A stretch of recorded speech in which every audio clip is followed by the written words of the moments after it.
ஏதாவது ஞாபகம் இருக்குதா? போன வாரத்தில் நீங்கள் கேட்டது உங்கள் மனசில் ஞாபகத்தில் இருக்கிறது மட்டும் ஷேர் பண்ணுங்க. பழைய ஏற்பாடு பற்றி புதிய ஏற்பாடு பற்றி பார்க்கலாம். சரி, வேற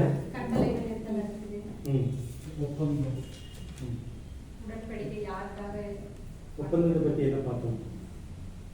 எத்தனை ஒப்பந்தம் இருக்கு? ஒப்பந்தம், உடன்படிக்கை, ஏற்பாடு, இதெல்லாம் வித்தியாசம் இல்லை, ஒரே தான். பழைய ஏற்பாடு புதிய ஏற்பாடுன்னு சொல்லலாம், பழைய ஒப்பந்தம் புதிய ஒப்பந்தம் சொல்லலாம், பழைய உடன்படிக்கை புதிய உடன்படிக்கைன்னு சொல்லலாம். இன்னைக்கு அதிகமாக கொஞ்சம் பார்க்க போகிறோம், ரிவைஸ் பண்ணுறோம். ஏன்னா அடுத்த வாரத்தில் நீங்கள் கொஞ்சம் எழுதிட்டு வந்தால் நல்லாயிருக்கும். எத்தனை பேர் வந்து போன வாரம் கொடுத்த அசைன்மெண்ட் எழுதிருக்கீங்க? 3 4 எழுத ஆரம்பிச்சிருக்கீங்க. 4 நீங்கள் ஏதாவது நீங்கள் வந்து எழுத முடியலைன்னா கூட அதை நீங்கள் ஃபோன்லேயே நீங்கள் சொல்லி வைக்கலாம். அதாவது நீங்கள் படித்தது அதை பற்றி நான் விளக்கமாக உங்களுக்கு எடுக்கலை, ஆனால் அந்த குரூப்பில் போட்டுங்க. குரூப்பில் எத்தனை பேர் இருக்கீங்க? இல்லை எல்லாருக்குமே குரூப்பில் வந்த மெசேஜ் கிடைச்சி கும்மி இல்லையா? குரூப்பில் வந்து போடுங்க. நான் அப்போ உனக்கு இல்லைல்ல, நீங்கள் குரூப்பில் பார்த்தீங்களா? அதில் வந்து இந்த 4 பேரை பற்றி, அதாவது புதிய ஏற்பாடு வந்து மொத்தம் எத்தனை பேர் எழுதியிருக்காங்க? 8 அல்லது 9. அந்த எபிரேய நிறுவனம் வந்து யார் எழுதுனான்றது தெரியல. ஒருவேளை பவுலா இருந்தால் 8 பேர், வேற யாரா இருந்தாங்கன்னா 9 பேர்னு சொல்லியிருப்பாங்க. இந்த 8 பேர்ல 4 பேரை பற்றி எழுத சொன்னாங்க. இந்த 4 பேர் மட்டும் ஒரே ஒரு புக்கு மட்டும் எழுதியிருக்காங்க. யாரு? பவுல் 13 புத்தகம் எழுதிருக்காங்க. ஒரு புத்தகம் எழுதுறவங்களை பற்றி நீங்க மத்தேயு, மார்க்கு, யூதா, யாக்கோபு, இந்த 4 பேரும். மத்தேயு ஒரே புத்தகம் எழுதினவர், மார்க்கு ஒரே புத்தகம் எழுதினவர், யாக்கோபு வந்து ஒரே புத்தகம் தான், யூதா, இவங்க 4 பேருமே ஒரு புக் எழுதினவங்க. இந்த 4 பேரை பற்றி சுருக்கமா நான் இந்த குரூப்ல போட்டேன். எத்தனை பேர் வாசித்தீங்க? அதில் வந்து நான் கிளாஸ் எல்லாம் நடத்தலை. நம்ம அடுத்த வாரத்தில், இந்த வாரத்தில் வந்து ஐயா நடத்துவார், அடுத்த வாரத்தில் நம்ம நடத்தலாம். இருந்தாலும் மார்க்கை பற்றி நான் சொன்னேன். எத்தனை பேருக்கு மார்க்கை பற்றி கொஞ்சம் புதிய இன்ஃபர்மேஷன் எனக்காக உங்களுக்கு நடத்துறதுக்காக படித்தது தான். அதில் எனக்கு என்ன ஆச்சரியமான காரியங்களாக இருந்துச்சு. உட்காந்து சொல்லலாம்னு சொல்ல நீங்கள் சொல்லு. மார்க்கோடைய அப்பா வந்து ஒரு ரோம அரசாட்சிக்கு கீழே வந்து வேலை பார்த்தவர். அவங்க அம்மா வந்து பர்னபாவோட சகோதரியான மரியாதை அம்மா. அவங்க பெரிய செல்வந்தர்கள். அவங்க வந்து எருசலேம்ல அவங்களுக்கு வந்து சொந்தமா வீடு இருந்தது. அவங்க அப்பா வந்து அதாவது வட ஆப்பிரிக்கான்னு சொல்லப்படுற இடத்துல வந்து சைரேனிகா அப்படிங்கிற இடத்துல அவங்க வந்து ரோமராட்சிக்கு கீழே வந்து அரசு பணியில வேலை பார்த்தாரு. அப்புறம் அவர் மறைவுக்கு பின்னாடி வந்து மார்க்கும் அவங்க அம்மாவும் வந்து எருசலேமுக்கே வந்துட்டாங்க. அங்க வந்து அவங்க ஒரு பெரிய வீடு அது இருந்தது. அந்த காலத்துல அந்த பெரிய வீடு தான் அவங்க ரொம்ப பணக்காரங்க அப்படின்னு சொல்லப்படுது. ஃபர்ஸ்ட் வந்து பவுலும் பர்னபாவும் வந்து அந்திரேயாவுக்காக வர்றாங்க. வந்துட்டு ரிட்டர்ன் போகும்போது மார்க்கும் சேர்த்து ஊழியத்துக்கு கூப்பிட்டு போறாங்க. ஒரு புறஜாதியர்கள் மத்தியில போய் ஊழியம் செய்யணும் அப்படின்ட்டு பவுல் பர்னபாவும் சொல்லும்போது அது வந்து மார்க்குக்கு வந்து பிடிக்கல. அப்போ வந்து சண்டை வந்துடுது.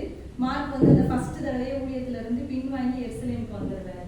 அதுக்கப்புறம் ஒரு 2 வருஷம் கழிச்சு அவர் ஃபீல் பண்றாரு, ஜெபம் பண்ணி பார்த்துட்டு நம்ம போகாம இருந்தது தப்போ அப்படின்ட்டு மறுபடியும் அவர் வந்து பவுலையும் பர்னபாவையும் பார்க்க போறாரு. ஆனா பவுலுக்கு வந்து பிடிக்கல. ஃபர்ஸ்ட் தடவை சண்டை கூட்டு போனதுனால அந்த மிஸ் அண்டர்ஸ்டாண்டிங்னால நான் சேர்த்துக்க மாட்டேன் அப்படின்னு சொல்றாரு. அப்புறம் பவுல் வந்து சீலா கூட சேர்ந்து ஊழிய பாதையில போறாரு. பர்னபா தான் வந்து மார்க் வந்து ஊழிய பாதையெல்லாம் நடத்தினவர். பர்னபா கூட சேர்ந்து நிறைய ஊழியங்கள் வந்து அவர் செஞ்சிருக்கிறாரு. அவர் நல்ல படிச்சவரும் கூட மார்க். அவர் தான் வந்து பேதுருவுக்கு வந்து நிருபங்கள் எழுதி கொடுத்துருக்கிறாரு. அப்புறமா ஒரு 11 ஆண்டுகளுக்கு பின்னாடி பவுல் ஃபர்ஸ்ட் தடவை சிறைப்பட்ட போது அவருக்கு பக்கபலமா இருந்து அவருக்கு உதவி செஞ்சது எல்லாமே வந்து மார்க் தான்.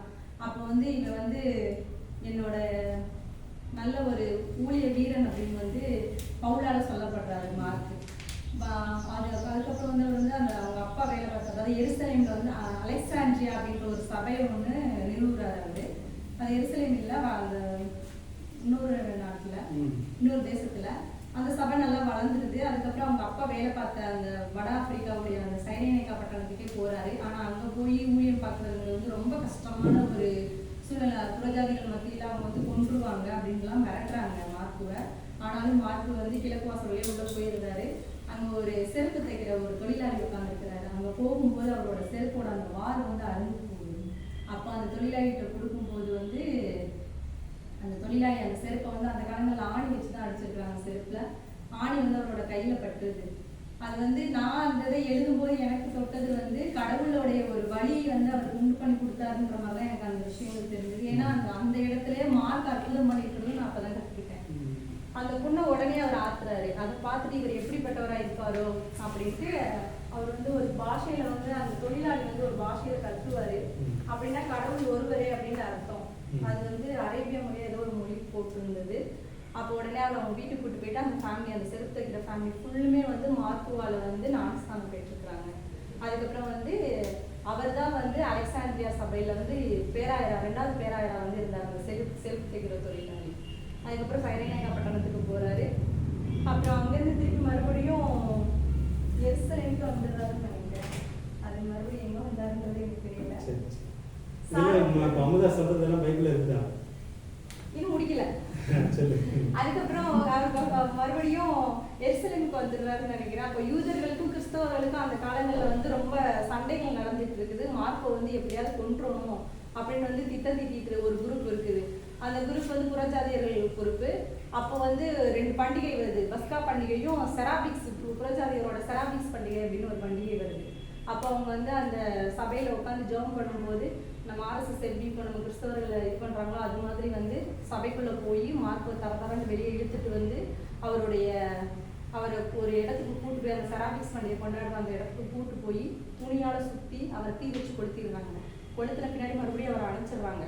நைட்டெல்லாம் வந்து அவர் வந்து அந்த வேதனையினால ரொம்ப கஷ்டப்படுறாரு மார்க்கு. அதுக்கப்புறம் வந்து மறுபடியும் காலையில மறுபடியும் தீ வச்சு கொளுத்துறாங்க. அது எதுக்காக அப்படி செய்யறாங்க அப்படின்னா அவங்களோட அந்த மனசுல வந்து அவரோட உடல் கூட வந்து அந்த விசுவாசிகளுக்கு கிடைச்சிடக்கூடாது அப்படிங்கிற எண்ணத்துல வந்து அந்த மாதிரி செஞ்சாங்க மார்க்குவை. ஆனாலும் மார்க்கு ரொம்ப வேதனைப்பட்டு இறந்துடுறாரு. அந்த நேரத்துல அவர் இறக்குற நேரத்துல வந்து பெரிய ஒரு காத்தும் மழையும் உண்டாகுது. அதனால அந்த புறஜாதிகள் வந்து பயந்துட்டு ஓடிடுறாங்க. அதை வந்து கேசியர்ன்ற ஒரு இனத்தை சேர்ந்த ஒரு விசுவாசிகள் வந்து அவங்களோட உடலை எடுத்துட்டு கொண்டு போய் அடக்கம் பண்ணுறாங்க.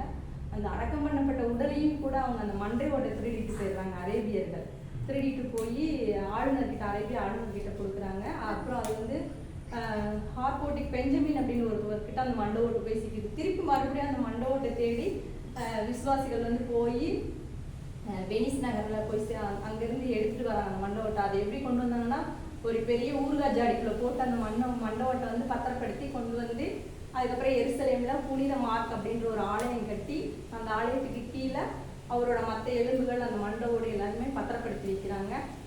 அதுவுமே கிபி 52வது வருஷத்துலேயே எதிரே வந்து மறுபடியும் இடிஞ்ச தரைமட்டமா போயிடுது. இப்போ ரிசர்ச் பண்ணும்போது அந்த இது கண்டுபிடிக்குது. நிறைய இருக்குது. இதெல்லாம் வந்து பைபிள்ல இல்லை, ஆனால் எக்ஸ்ட்ரா எழுதியிருக்கிறாங்க. அவரை பற்றி ஸ்டடி பண்ணவங்க நம்ம எந்த அளவுக்கு தெரிஞ்சுக்கிறோமோ அந்த அளவுக்கு நல்லது. நீங்கள் அசைன்மெண்ட்ல இவ்வளோ எழுதணும்னு அவசியம் இல்லை. சுருக்கமாக அமுதா விட்ட ஏதாவது இருக்குதா? வேற ஏதாவது முக்கியமானது மார்க்கை பற்றி ரொம்ப முக்கியமானதுன்னா எதை சொல்லுவீங்க நீங்கள்? ஒரு 4-5 பாயிண்ட் ரொம்ப அவசியம். அதுதான் இந்த மாதிரி. அதாவது இந்த ராப்போஜன் அங்கதான் நடந்திருக்கும். இயேசு வந்து சிலுவை அடிக்கப்படுறதுக்கு முதல் நாள் அந்த 12 சீசர்களோட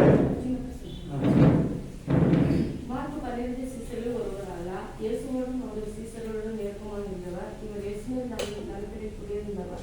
இவர் தாயாரின் பெயரும் மரியா. கடைசி போஜனம் இவரது வீட்டில் இருந்திருக்கலாம். இயேசுவை கைது செய்த போதும் ஒரு போர்வையை மட்டும் போர்த்தி கொண்டு போனவர் இவராக இருந்திருக்கலாம். இயேசுவின் இவரது வீட்டிலே ஆதி கிறிஸ்தவ விசுவாசிகள் சீடர்கள் கூடியிருக்கலாம். பர்னபாஸ் இவருக்கு நெருங்கி வருகிறார். அவருடன் சிறையில் இருந்தவர் பேதுருவின் ஆகியோர். இந்த மாதிரி கருத்துக்கள் முக்கியமானது அதுதான். அவங்க வந்து பணக்காரங்க, அந்த காலத்திலேயே பணக்காரங்க. மரியா மார்க்குடைய அம்மா வந்து இயேசுடைய ஒரு சீசை. நிறைய பண உதவியெல்லாம் பண்ணியிருக்காங்க. இயேசு 3 வருஷம் உதவி செய்யும்போது மார்க் கூட போனாரா இல்லையான்னு தெரியல. மார்க்குடைய அம்மா இயேசு கூடவே போனவங்க. இயேசு சிறுவர் அடிக்கப்படும் போதும் அங்கே இருந்தவங்க. இவங்க வீட்டில் தான் அந்த ராப்போஜனம் இயேசு வந்து 12 சீசர்களோட கடைசி இரவு உணவு சாப்பிட்டதாக தான் இருக்கணும். யூதாஸ் வந்து இயேசுவை காட்டி கொடுக்க முதல்ல இங்கே தான் கூட்டிகிட்டு வந்திருக்கணும். அப்போ இங்கே இல்லாதனால தான் ஒலிவ மலைக்கு திரும்ப அங்கே இருக்கலாம்னு சொல்லி அங்கே போயிருக்கலாம். அப்படி யூதாசு அந்த காவலர்களோட போகும்போது மார்க்கும் கூட போயிருக்கலாம். இதெல்லாம் வந்து வெளிப்படையே இல்லை, மார்க்கும் கூட போயிருக்கலாம். அந்த மார்க் எழுதும்போது எழுதுறாரு, இந்த மாதிரி ஒருத்தன் இருந்தான், இயேசு அரெஸ்ட் பண்ணும்போது சீசர்லாம் ஓடினாங்க, இவனும் ஓடுறான். அப்போ வந்து காவலர் பிடிக்க பார்த்தாங்க, ஆனால் அவன் போத்திட்டு இருந்த போரை விட்டுட்டு நிர்வாணமாக ஓடலாம் அப்படின்னு எழுதுறத வந்து தன்னை பற்றி மறைச்சி எழுதியிருக்கிறாரு அப்படின்ற மாதிரி எல்லாம் நம்ம புரிஞ்சுக்கணும். சரி, மார்க்கை பற்றி தான் நம்ம நிறைய பார்க்கணும். வேற யாக்கோவை பற்றி ஏதாவது விட்டது ஏதாவது இருக்குதா? கொஞ்ச நேரம் யாக்கோவை பற்றி யாராவது ஸ்டடி பண்ணீங்களா, பார்த்தீங்களா? யாக்கோபு யாரு? யாக்கோபு வந்து 3 யாக்கோபு இருக்கிறாங்க. அதில் வந்து ஒரு யாக்கோபு தான் இதை எழுதினவர். அதில் ஒரு யாக்கோவை பற்றி நீங்கள் தெரிஞ்சுக்கிட்டீங்க அப்படின்னா, இது குறிப்பாக வந்து இயேசுடைய தம்பியாக இருக்கலாம். இயேசு கூட பிறந்தவங்க 4 தம்பிங்க. எத்தனை தங்கச்சின்னு வெளிப்படையாக சொல்லலை. ஆனால் 4 தம்பியோட பேர் இந்த யோசேப்பு மரியாதை யூதா. ஸோ இவர் தான் எழுதியிருக்கணும் அப்படின்ற மற்ற யாக்கோவை பற்றி எல்லாம் இருக்குது. அதெல்லாம் நம்ம படிச்சுக்கணும். ஏன்னா நிறைய குழப்பம் வரும். யாக்கோபு வந்து ஒரு பொதுவான பேர் அந்த காலகட்டத்தில். எப்படி குடும்பத்தில் வந்து மாறன் கேத்தன் பொதுவான பேரோ அது மாதிரி இந்த காலத்தில் யாக்கோபுன்றது வந்து பொதுவான பேர். இந்த நிருபத்தை எழுதினவர், யாக்கோபு நிருபத்தை எழுதினவர் இயேசு கூட பிறந்த தம்பி. அவரை பற்றி ஏதாவது சுருக்கமா முக்கியமான பாயிண்ட் மட்டும் எப்படி தெரிஞ்சுக்கணும் இயேசு உயிரோட இருக்கும்போது விசுவாசிக்கல?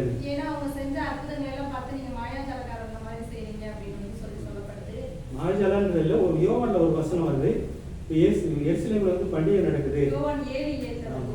இவங்க 4 பேர் தம்பிமார், ஒரு வேலை 4 பேர் என்ன சொல்றாங்கன்னா, நீ வந்து பிரபலமாக விரும்புறது தானே, இப்போ போய் ஏதாவது அற்புதம் பண்ணீங்கன்னா நீ பிரபலமாக அப்படின்னு சொல்லி சொன்ன ஆள் தான் இவர். இயேசுடைய கூட பிறந்த தம்பிமார் அவரை நம்பல. ஆனா இயேசு உயிர்த்ததுக்கு அப்புறம் இவங்களுக்கும் காட்சி அளித்திருக்கலாம். 500 பேருக்கு இயேசு உயிர்த்ததுக்கு அப்புறம் காட்சி அளிக்கிறாரு. அப்போ இந்த மார்க்கு இந்த யாக்கோபு எல்லாம் இயேசுவை பார்த்துருக்கணும். அதுக்கப்புறம் அவங்களுக்கு நம்பிக்கை வருதுன்னு சொல்லியிருப்பாங்க. வேற ஏதாவது யாக்கோபை பற்றி?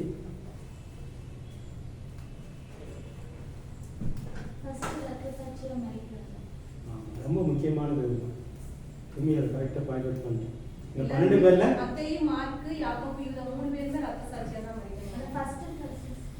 இந்த யாக்கோபு இல்லை, இன்னொரு யாக்கோபு சொல்லி தம்பி கிடையாது. அதுல தான் நம்ம 3 யாக்கோபை பற்றி தெரிஞ்சுக்க வேண்டியது. வேற ஒரு யாக்கோபு 12. இந்த யாக்கோபு வந்து இயேசுடைய தம்பி வந்து இந்த 12 சீசர்ல ஒருத்தர். அந்த வித்தியாசப்படுறதுக்காக அந்த குரூப்ல நான் 3 போட்டுருக்கேன். அதெல்லாம் எக்ஸ்ட்ரா தான். நான் இதுல தெரிஞ்சுக்க வேண்டிய இந்த 3 யாக்கோபுல வந்து கும்மி சொன்னது வந்து முதல்ல மறிச்ச ஒரு சீடன்.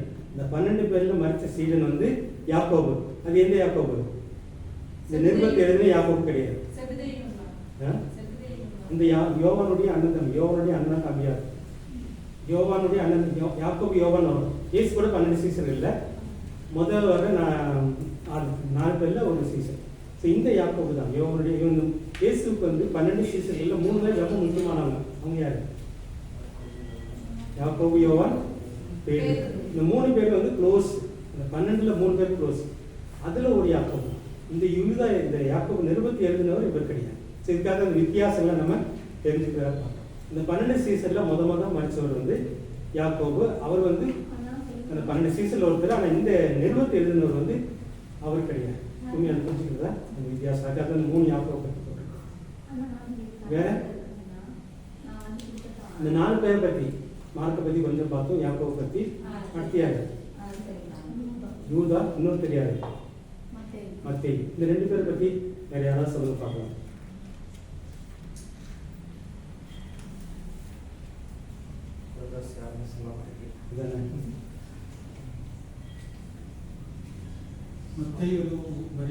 வரி வசூல். Very good. அவர் வந்து வரி வசூலிச்சுட்டு இருக்கிறார். யாருக்கு வரி வசூலிக்கிறார்? அவருடைய வேலை ரோமருக்கு. அதனால இவரை அந்த வரி வசூலிக்கிறவங்க வந்து இவங்க எப்படி பார்த்தாங்க? இஸ்ரேல் மக்கள், யூத மக்கள் வெறுப்பா பார்த்தாங்க. ஏன் வெறுப்பா பார்த்தாங்க? இந்த அளவுக்கு வெறுப்புன்னா பாவின்ற மாதிரி. இந்த காலத்துல எப்படி கொலை செஞ்சவனை பார்ப்பாங்க, அல்லது விபச்சாரம் பண்ணவங்க பார்ப்பாங்க, அந்த மாதிரி பார்த்தாங்க. ஏன் அப்படி பார்த்தாங்க? வரி வசூல் அவங்க வந்து ரொம்ப கொடுமைப்படுத்துறாங்க. அதாவது இவங்க இஸ்ரேல்கிட்ட உள்ள காசை வாங்கி ரோமருக்கு கொடுக்குறாங்க, அந்த மாதிரி ஒரு குற்றம் செய்கிறவங்க அப்படின்னு சொல்லி பார்த்தாங்க. அதனால தான் வந்து இவர் வீட்டில் இயேசு போய் இருந்தெல்லாம் சாப்பிட்றாரு. அப்போ இவங்க பாவி கூட எப்படி இவர் சாப்பிடலாம் அப்படின்னு சொல்லி பரிசேயர் அந்த வேதபாரர்கள்லாம் பேசுகிறாங்கன்னு சொல்லி பார்க்கலாம். இவருக்கு இன்னொரு பேர் இருக்குது, இந்த மத்தேயுக்கு என்ன பேர்? அதனால சந்தோஷம். இந்த லேவின்னு ஒரு சில இடங்கள்ல வரும், அதனால தான் லேவி மத்தேயுக்கு வந்து கொஞ்சம் குழப்பம் வரும். சரி, மத்தேயை பற்றி ரொம்ப சுருக்கமாக தான் இருக்குது, நிறைய விஷயங்கள் இல்லை. அதுக்கப்புறம் இன்னொருத்தர் இருக்கிறார், அவங்க பார்த்து நம்ம போகலாம். யூதா. யூதா யார்? இந்த யூதா அவர் ஒரே ஒரு சாப்டர் மட்டும் எடுத்துட்டு ஒரே சின்ன ஒரு நிறுவனம். அவர் யார்? அவர் வந்து ஒரு கலிலேயர். அவர் இந்த பழைய 120 அந்த மேல் வீட்டாரையில் வந்து இது பண்ணும்போது அவரும் அந்த பரிசு ரொம்ப முக்கியமான கருத்து வேணும், அதுக்காக தான் பார்ப்போம். அவரும் ரத்த சாட்சியாக தான் மரிச்சாரு. சரி, அவர் ரொம்ப பொறுமையா இருந்தவர். எல்லா ஊழியங்களையும் யூதாவும் நிறைய பேர் இருக்கிறாங்க. ஆனால் இந்த யூதா யாரு? பைபிள் வந்து நிறைய யூதா வரும், யூதாஸ் யூதா எல்லாம் க்ளோஸ். இந்த யூதா யாரா இருக்கலாம்? இவர் வந்து மத்தேயுல வந்து 10 இடத்துலையும் 11 இடத்துலையும் இடம்பெற்றிருக்கிறார். முக்கியமானது, இதோட முக்கியமானது அந்த 5 அப்ப 2 மீன்கள் வந்து half brother of Jesus. இதுதான் இந்த இயேசுடைய உடன்பந்த அந்த 4 பேர்ல இவரும் ஒருத்தர். எப்படி யாக்கோபை சொல்றோமோ, யாக்கோபு வந்து வேற யாக்கோபு இருக்கிறாங்க, இந்த நிருபத்தில் எழுதின யாக்கோபு வந்து இயேசுடைய தம்பின்னு சொல்றோம். அதே மாதிரி இந்த யூதாவும் இயேசுடைய தம்பி. இதை வந்து ஆஃப் பிரதர்ன்னு சொல்றாங்க. ஏன் ஆஃப் பிரதர்ன்னு சொல்றாங்க?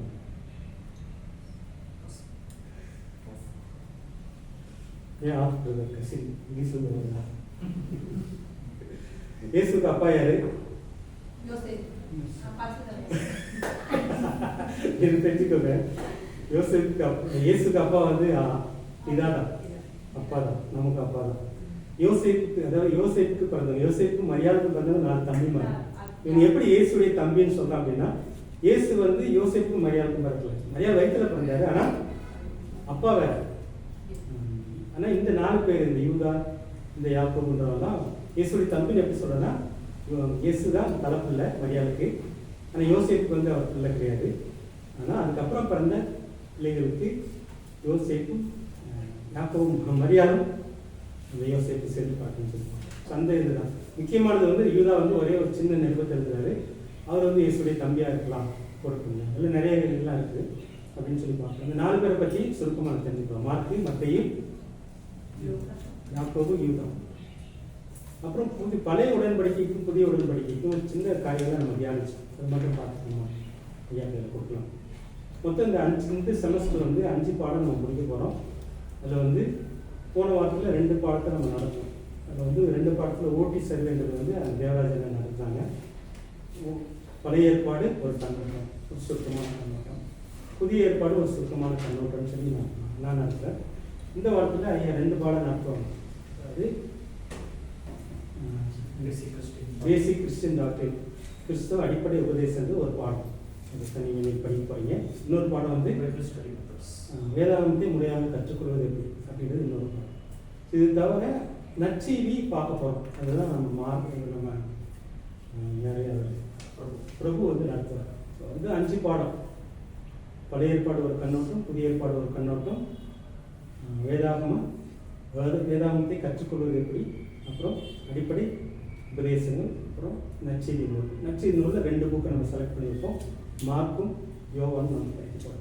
சரி, நான் வந்து எம்டி சர்வே, புதிய ஏற்பாடு ஒரு கண்ணோட்டத்துக்கு முன்னாடி 2க்கும் உள்ள வித்தியாசத்தை பார்த்தோம், ஒற்றுமைகளை பார்த்தோம். அதில் ஏதாவது ஞாபகம் இருக்கலாம்? அதை பற்றி நீங்கள் ஒரு அசைன்மெண்ட் எடுத்துகிட்டு வந்தால் நல்லாயிருக்கும் இந்த வாரத்தில். ஏன்னா நீங்கள் அசைன்மெண்ட்டு வரணும் கிடையாது, நீங்கள் யோசித்து அதில் உள்ள கருத்துக்களை புரிஞ்சுக்கிறது தான் முக்கியம். எழுத முடியாதவங்க நீங்கள்லாம் வந்து நீங்கள் ஆடியோலேயே ஒரு அந்த குரூப்லேயே அது போல் தனியாக பண்ணணும். ஏன்னா இது வந்து தெரிஞ்சுக்கிறது தான். அல்லது சந்தேகம் இருந்துச்சுன்னா அந்த குரூப்பில் நீங்கள் ஒரு கேள்வி கேட்கலாம், அந்த குரூப்பில் நீங்கள் வந்து இதுக்கு பற்றி எனக்கு கொஞ்சம் இன்னும் சொல்லுங்கள் அப்படிங்கிற மாதிரி கேட்கலாம். அதெல்லாம் நம்ம தொடர்ந்து படிக்கிறது தான். இடையில வந்து நம்ம இந்த வாரத்தில் ஒரு 4 மணி நேரம் தான் மீட் பண்ணுறோம். இடையில வந்து நீங்கள் அதெல்லாம் பயன்படுத்தணும். அதாவது அந்த குரூப் நம்ம வாட்ஸ்அப் குரூப் வச்சுருக்கோம். பழைய ஒப்பந்தம், புதிய ஒப்பந்தம். பழைய ஒப்பந்தம் வந்து கல்வாரி மலையில் முடியுது, புதிய ஒப்பந்தம் கல்வாரி மலை. எதில் ஆரம்பிச்சது? முடிவு சொல்கிறாங்க. எதில் ஆரம்பிச்சது? பழைய அது தப்பு, ஆதாம்னு ஆரம்பிச்சிருக்காங்க சீனாய் மலையில். அப்போ ஆள் பார்த்தோம்னா யாரும் இருந்து ஆரம்பிக்குது? சீனாய் மலையில் மோசே. வந்து பழைய ஒப்பந்தம் வந்து மோசே மூலமாக சீனாய் மலையில் ஆரம்பிக்குது, இயேசு மூலமாக கல்வாரி மலையில் முடியுதுன்னு சொல்லி பார்த்தோம். அதில் முக்கியமானது என்ன? பழைய ஒப்பந்தத்தில் பழைய ஒப்பந்தம் ரொம்ப முக்கியமானது என்ன? அது வந்து ஒரு சமுதாய மக்களோட செஞ்சது, இஸ்ரேல் சமுதாயத்தோட மட்டும் ஆண்டவர் செஞ்சது. எல்லா சமுதாயத்தையும் பொறுத்தார். வேற என்ன பார்த்தோம்? பழைய ஒப்பந்தத்தில் முக்கியமானது என்ன? இஸ்ரேல் சமுதாயத்தோட செஞ்சது. அவங்களுக்கு ரொம்ப முக்கியமானது எது? அவங்க அடிக்கடி சொல்லுவாங்க, இயேசு இந்த பூமியில் வாழ்ந்தப்போ சொன்னாங்க, என்ன சொல்லிட்டு இருந்தாங்க? அது பார்த்தோம். அது அதாவது மறைமுகமாக இருந்துச்சு. ஒரு ராஜா, ஒரு ரட்சகர், ஒரு மேசியா வருவார்ன்ற ஒரு இலை அதில் ஓடிக்கிட்டு இருக்குது. ஆனால் ரொம்ப முக்கியமாக அதை வந்து அவங்க முக்கியமாக ஒரு சில பேர் மட்டும்தான் எதிர்பார்த்தாங்க மேசியா. Very few. இயேசு இந்த பூமியில் வந்தப்போ கடல் விட்டு எண்ணில் அவங்க தான் மேசியா எதிர்பார்த்தாங்க. ஆனால் நிறைய பேர் வந்து முக்கியமாக ஒரு காரியத்தை பேசிகிட்டே இருந்தாங்க. இயேசு கூட பேசிகிட்டு இருந்தாங்க. எதை பற்றி பேசினாங்க? அதான் பழைய ஒப்பந்தத்தில் முக்கியமான, பழைய ஏற்பாடு முக்கியமான.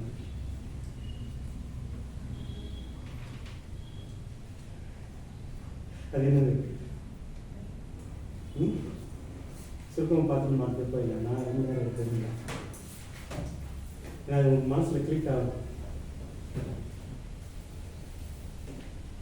எதை சொல்லி இயேசு சிறுவர் ஆயிடுச்சாங்க?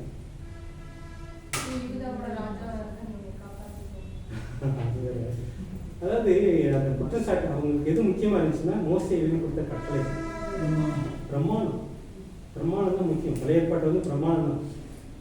அதை வந்து அண்ணன் சொல்லும்போது நமக்கு வந்து முதல்ல 10 பிரமாணம் தான் ஆண்டவர் கொடுத்தார், 10 கட்டளை. அதுக்கப்புறம் அது 600 சிலையாக மாறுது. இப்போது நிறைய கட்டளைகள். அவங்களுக்கு வந்து கட்டளை ரொம்ப முக்கியம். பழைய ஒப்பந்தத்தில், பழைய ஏற்பாட்டில் எது முக்கியம்?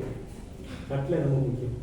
புதிய ஒப்பந்தத்தில், புதிய ஏற்பாட்டில், புதிய உடன்படிக்கையில் எது முக்கியம்? அது மட்டும் நம்ம தியானிச்சுட்டு கொடுக்குறோம். நம்ம புதிய உடன்படிக்கையில், புதிய ஏற்பாட்டுக்குள்ள வந்துட்டோம்.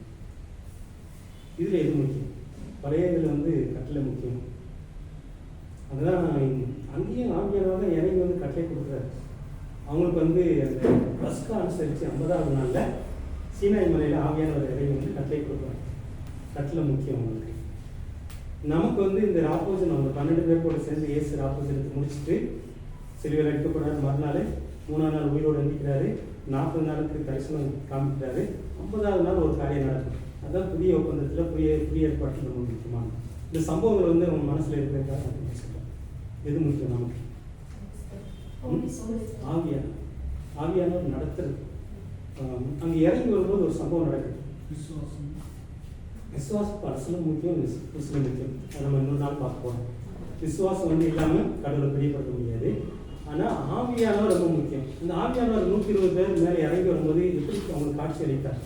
அதில் ஒரு பாட்டை எடுத்துக்கிறாங்க. எல்லாருமே அந்நிய பாஷையில் பேசினாங்க. அதனால அந்நிய பாஷை பேசினா ஆவியானவருக்குள்ளே இருக்கிறாரு. அந்த ஒரு பாட்டை எல்லாருமே எடுத்துக்கிறாங்க. இன்னொரு பாட்டை விட்டுறாங்க. நம்ம போன வாரம் அதை தியானிச்சோம். நம்ம மனசில் இருக்குதான்றதுக்காக கேட்குறோம். ஆவியானவர் வந்து குறிப்பாக எப்படி தெரிஞ்சுக்கிறோம் அப்படின்றது போன வாரத்தில் நான் சொல்லும்போது ரொம்ப முக்கியமாக சொன்னேன். கொழுந்து விட்டு எரிகிற. இப்போ அந்த 120 மேலே வந்து பார்த்தீங்கன்னா அந்த அக்னி நாவுகள் தலையில் வந்து காணப்பட்டது. ஸோ அதை வந்து நம்ம இந்த புதிய ஏற்பாட்டை எப்படி புரிஞ்சுக்கிறோம் அப்படின்னா, இந்த கொழுந்து விட்டு எரிகிற ஒரு அனுபவம். வேதத்தை வாசிக்கும் போது, அல்லது ஒரு பிரசங்கத்தை கேட்கும்போது, வேதத்தை தியானிக்கும் போது நம்ம உள்ளத்தில் ஒரு சின்ன ஒரு நெருப்பு பொறி அதை அணைக்காமல் நம்ம இன்னும் எரிய வைக்கணும். அது திரும்ப தியானிக்கணும். ஸோ இந்த அனுபவம் தான் புதிய ஏற்பாட்டில் இருக்கும். எப்படி பழைய ஏற்பாட்டில் கட்டளைகள், நேர பிரமாணங்கள் முக்கியமோ, அதே மாதிரி புதிய ஏற்பாட்டில் புதிய உடன்படிக்கைகள் எது முக்கியம் அப்படின்னா ஆவியானவருடைய நடக்கும். ஆவியானவர் வந்து நமக்குள்ள ஒரு அந்த கொழுந்து விட்டு எரிகிற அனுபவத்தை கொடுத்துட்டே இருப்பார். இது எனக்கு ஒரு நாள் நடக்கிறது கிடையாது. நம்ம ரட்சிக்கப்படும் போது ஒன்று நடக்கும், அதை வச்சு வந்திருப்போம். ஆனால் அந்த அனுபவத்தை நமக்கு தொடர்ந்து கொண்டு போகிறது கிடையாது. நிறைய கிறிஸ்தவர்கள் வந்து கொண்டு போகிறது இல்லாதனால போன வாரத்தில் நான் அதிகமாக பேசுறது பார்த்தீங்கன்னா மட்டுப்படுத்தப்பட்ட ஆவியானவர் அதிகமாக சொல்லியிருக்கேன். என்னன்னா இதை அது வழியாக அமைக்கிடுவாங்க. இந்த கொழுந்து விட்டு எரிகிற அனுபவம் ஒரு 20 வருஷத்துக்கு முன்னாடி, 10 வருஷத்துக்கு முன்னாடி நடந்ததாக இருக்கும். அந்த அனுபவம் தொடர்ச்சியாக இல்லாமல் இருக்கும். புதிய ஏற்பாட்டில் ரொம்ப ரொம்ப முக்கியமானது. ஆவியான நம்ம கூட வந்துடுறாரு. உள்ளே வந்து அந்த அனுபவத்தை கொடுத்துட்டே இருக்கிறார். ஸோ அதுதான் முக்கியம். நீங்கள் 3 வருஷம் பைபிள் காலேஜ் படிக்கும்போது கூட, அல்லது நீங்கள் தினசரி வீட்டில் வேதம் வாசிக்கும் போது கூட, இந்த கொழுந்து விட்டு எழுதுகிற அனுபவத்தை நீங்கள் கொண்டு வர இந்த ஆவியானவருடைய மகத்துவத்தை வாழ்க்கைப்பாங்க. இந்த ஆசிரியப்பாங்க. நான் ஸ்டாலின் இன்ட்ரடியூஸ் பண்ணுறவங்க வந்து சென்னையில் ஒரு 3 பைபிள் காலேஜ் பிரின்சிபலாக இருக்கிறாங்க. ஸோ இவங்க தான் வந்து இதை ஆரம்பிக்கிறதுக்கு எனக்கு உந்துதலாக இருக்காங்க. எனக்கு வந்து ஆதிவாசி மக்கள் மத்தியில் ஊழியர்களை உருவாக்கணுன்ற ஆசை மட்டும் இருந்துச்சு. பைபிள் காலேஜ் உருவாக்கணுன்ற ஆசையெல்லாம் எனக்கு இல்லை. நாங்கள் சென்னையில் மீட் பண்ணும்போது போன வருஷத்துலேயும் சரி, இந்த வருஷத்துலேயும் சரி, எங்களுக்கு இப்படி ஒன்று செய்யலாம், நீலகிரியில் பைபிள் காலேஜ் என்ற ஒரு ஆசையை தூண்டினவர் தான். ஸோ அதன் காரணமாக தான் நான் 2 வாரத்துக்கு முன்னாடி ஆரம்பித்தோம். மழை நிமித்தம் அவர் வர முடியல. அவர் வந்து நமக்கு இந்த 2 சப்ஜெக்ட் எடுத்துவார். அப்புறம் சர்டிஃபிகேட் காரியங்கள், நம்மளுடைய மார்க்கு இது காரியங்கள்லாம் அவர் தான் அதிகமாக பார்த்துட்டு போகிறாரு. அதை பற்றி காரியங்கள் நீங்கள் கேட்கலாம். ரொம்ப சந்தோஷம். நான் நேற்று தினம் ஈவினிங் வந்து வேலூரில் ஒரு கிளாஸ் முடிச்சுட்டு எனக்கு ட்ரெயினில் டிக்கெட் கிடைக்காம நான் வந்து பஸ்ஸில் வந்து வேலூர்லேருந்து பெங்களூர் வந்து பெங்களூர்லேருந்து மைசூர் வந்து மைசூர் கூடலூர் வந்து மாறி மாறி வந்தேன். அப்போது அம்ரித்சரில் வரும்போது ரொம்ப டயர்டாச்சு. ஆனால் நீங்கள் வந்து உங்கள் கிளாஸ் பார்ட்டிசிபேஷன் உங்களெல்லாம் பார்க்கும்போது உங்கள் கிளாஸ் பார்ட்டிசிபேஷன் நீங்கள் ஆன்சர்ஸ் எல்லாம் பார்க்கும்போது என்னுடைய டயர்டெல்லாம் போயிடுச்சு. என் பாடி வந்து டயர்டாக இருக்குது, ஃபிசிக்கலாக நான் டயர்டாக தான் இருக்கிறேன், ஆனால் எமோஷனலாக நான் உற்சாகமாக இருக்கிறேன். ரொம்ப சந்தோஷமாக இருக்கிறது. ஸோ இதே உற்சாகத்தை நீங்கள் லாஸ்ட்டு வர 3 years வரை நீங்கள் கீப்அப் பண்ணுவீங்க அப்படின்னு நினைக்கிறேன். ஸோ இன்னும் ஒரு சில சேர்ஸ் கூட இங்கே நம்ம போடலாம். ஸோ இன்னும் ஒரு சிலர் கூட நீங்கள் இன்ட்ரடியூஸ் பண்ணலாம். இன்றைக்கும் ஒரு சிலர் வருவாங்கன்னு சொல்கிறாங்க, நாங்கள் ஒரு சிலரை பார்க்க போவோம். ஸோ ஆண்டவருடைய பிளான் அருமையான சொன்னது போல் இங்கே நம்ம பைபிள் ஸ்டடி ஸ்டார்ட் பண்ணுறோம்னா இது வந்து ஆண்டவருடைய பிளான். ஆண்டவர் வந்து முன்குறித்து வைத்திருக்கிறார். நான் ஒரு ஷார்ட்டாக எப்படின்னு சொல்லி சொல்லுவேன். அப்போ நான் வந்து இப்போ மைசூர்லேருந்து வந்துட்டு இருக்கும்போது மார்த்தம நகர் தாண்டி பஸ் வந்துருச்சு. மார்த்தம நகரில் ஒரு காலேஜ் இருந்துச்சு முன்னாடி, ஒரு 10 years இருக்குன்னு நினைக்கிறேன். யாருக்காவது தெரியுமா? மார்த்தம நகர் சமரட்டன் ஹாஸ்பிட்டல் தெரியுமா? சமரட்டன் ஹாஸ்பிட்டல் பக்கத்தில் ஒரு பைபிள் காலேஜ் இருந்துச்சு, தெரியுமா? கேள்விப்பட்டிருக்கீங்களா? ஓகே, சிஸ்டர் கேள்விப்பட்டிருக்கீங்க போல். அங்கே தான் நான் வந்து பைபிள் காலேஜ் படித்தேன். அப்போ அந்த பைபிள் காலேஜ் நான் படிக்கும்போது என் தாட்ஸ் எப்படி இருந்துச்சுன்னா, ஓகே நம்மளை வந்து அந்த ஒரு ஊழியத்துக்கு அழைச்சிட்டாரு. ஸோ இனி வந்து நம்ம ஊழியத்துக்கு வந்துட்டோம். ஏதோ ஒரு மூலையில் கூடலூரில் ஏதோ ஒரு மூலையில் குக்கிராமத்தில் நம்ம வாழ்வோம். வாழ்ந்துட்டு நார்மல் லைஃப்பை வாழ்ந்துட்டு நம்ம பரலோகத்துக்கு போயிடலாம், நம்ம லைஃப்பை முடிச்சுட்டு பரலோகத்துக்கு போயிடலாம் அப்படின்னு சொல்லி என் மைண்ட் செட் இருந்தது. ஆனால் என் நினைவுகள் உன் நினைவுகள் அல்ல, உங்கள் வழிகளும் உன் வழிகளும் என் வழிகள் அல்ல என்று சொல்லியிருக்கிறது போல இப்போ நான் 10 வருஷத்துக்கு பின்னாடி நான் திரும்பி பார்க்கும்போது இந்த 10 வருஷத்துல ஆண்டவர் வந்து கொஞ்சத்தில் உண்மையாக இருந்தால் என்னை அநேகத்தில் அதிகாரியை வைப்பேன் என்ற வார்த்தையின்படி எதிர்பார்க்காத நிலைமையில எவ்வளோ ஸ்டெப்லாம் மேலே போக முடியுமோ சென்னையில் ஒரு one of the oldest Bible காலேஜில் பிரின்சிபாலாக ஆண்டவர் வைத்திருக்கிறாரு. ஸோ இன்னும் சாட்சி சொல்லணும்னு சொல்லிகிட்டே போகலாம். இதே நான் சொல்கிறேன்னா எனக்கு பெருமையாக பேசுவதற்காக அல்ல. ஸோ நீங்களும் இதே தாட்ஸில் நீங்கள் வந்திருக்கலாம்.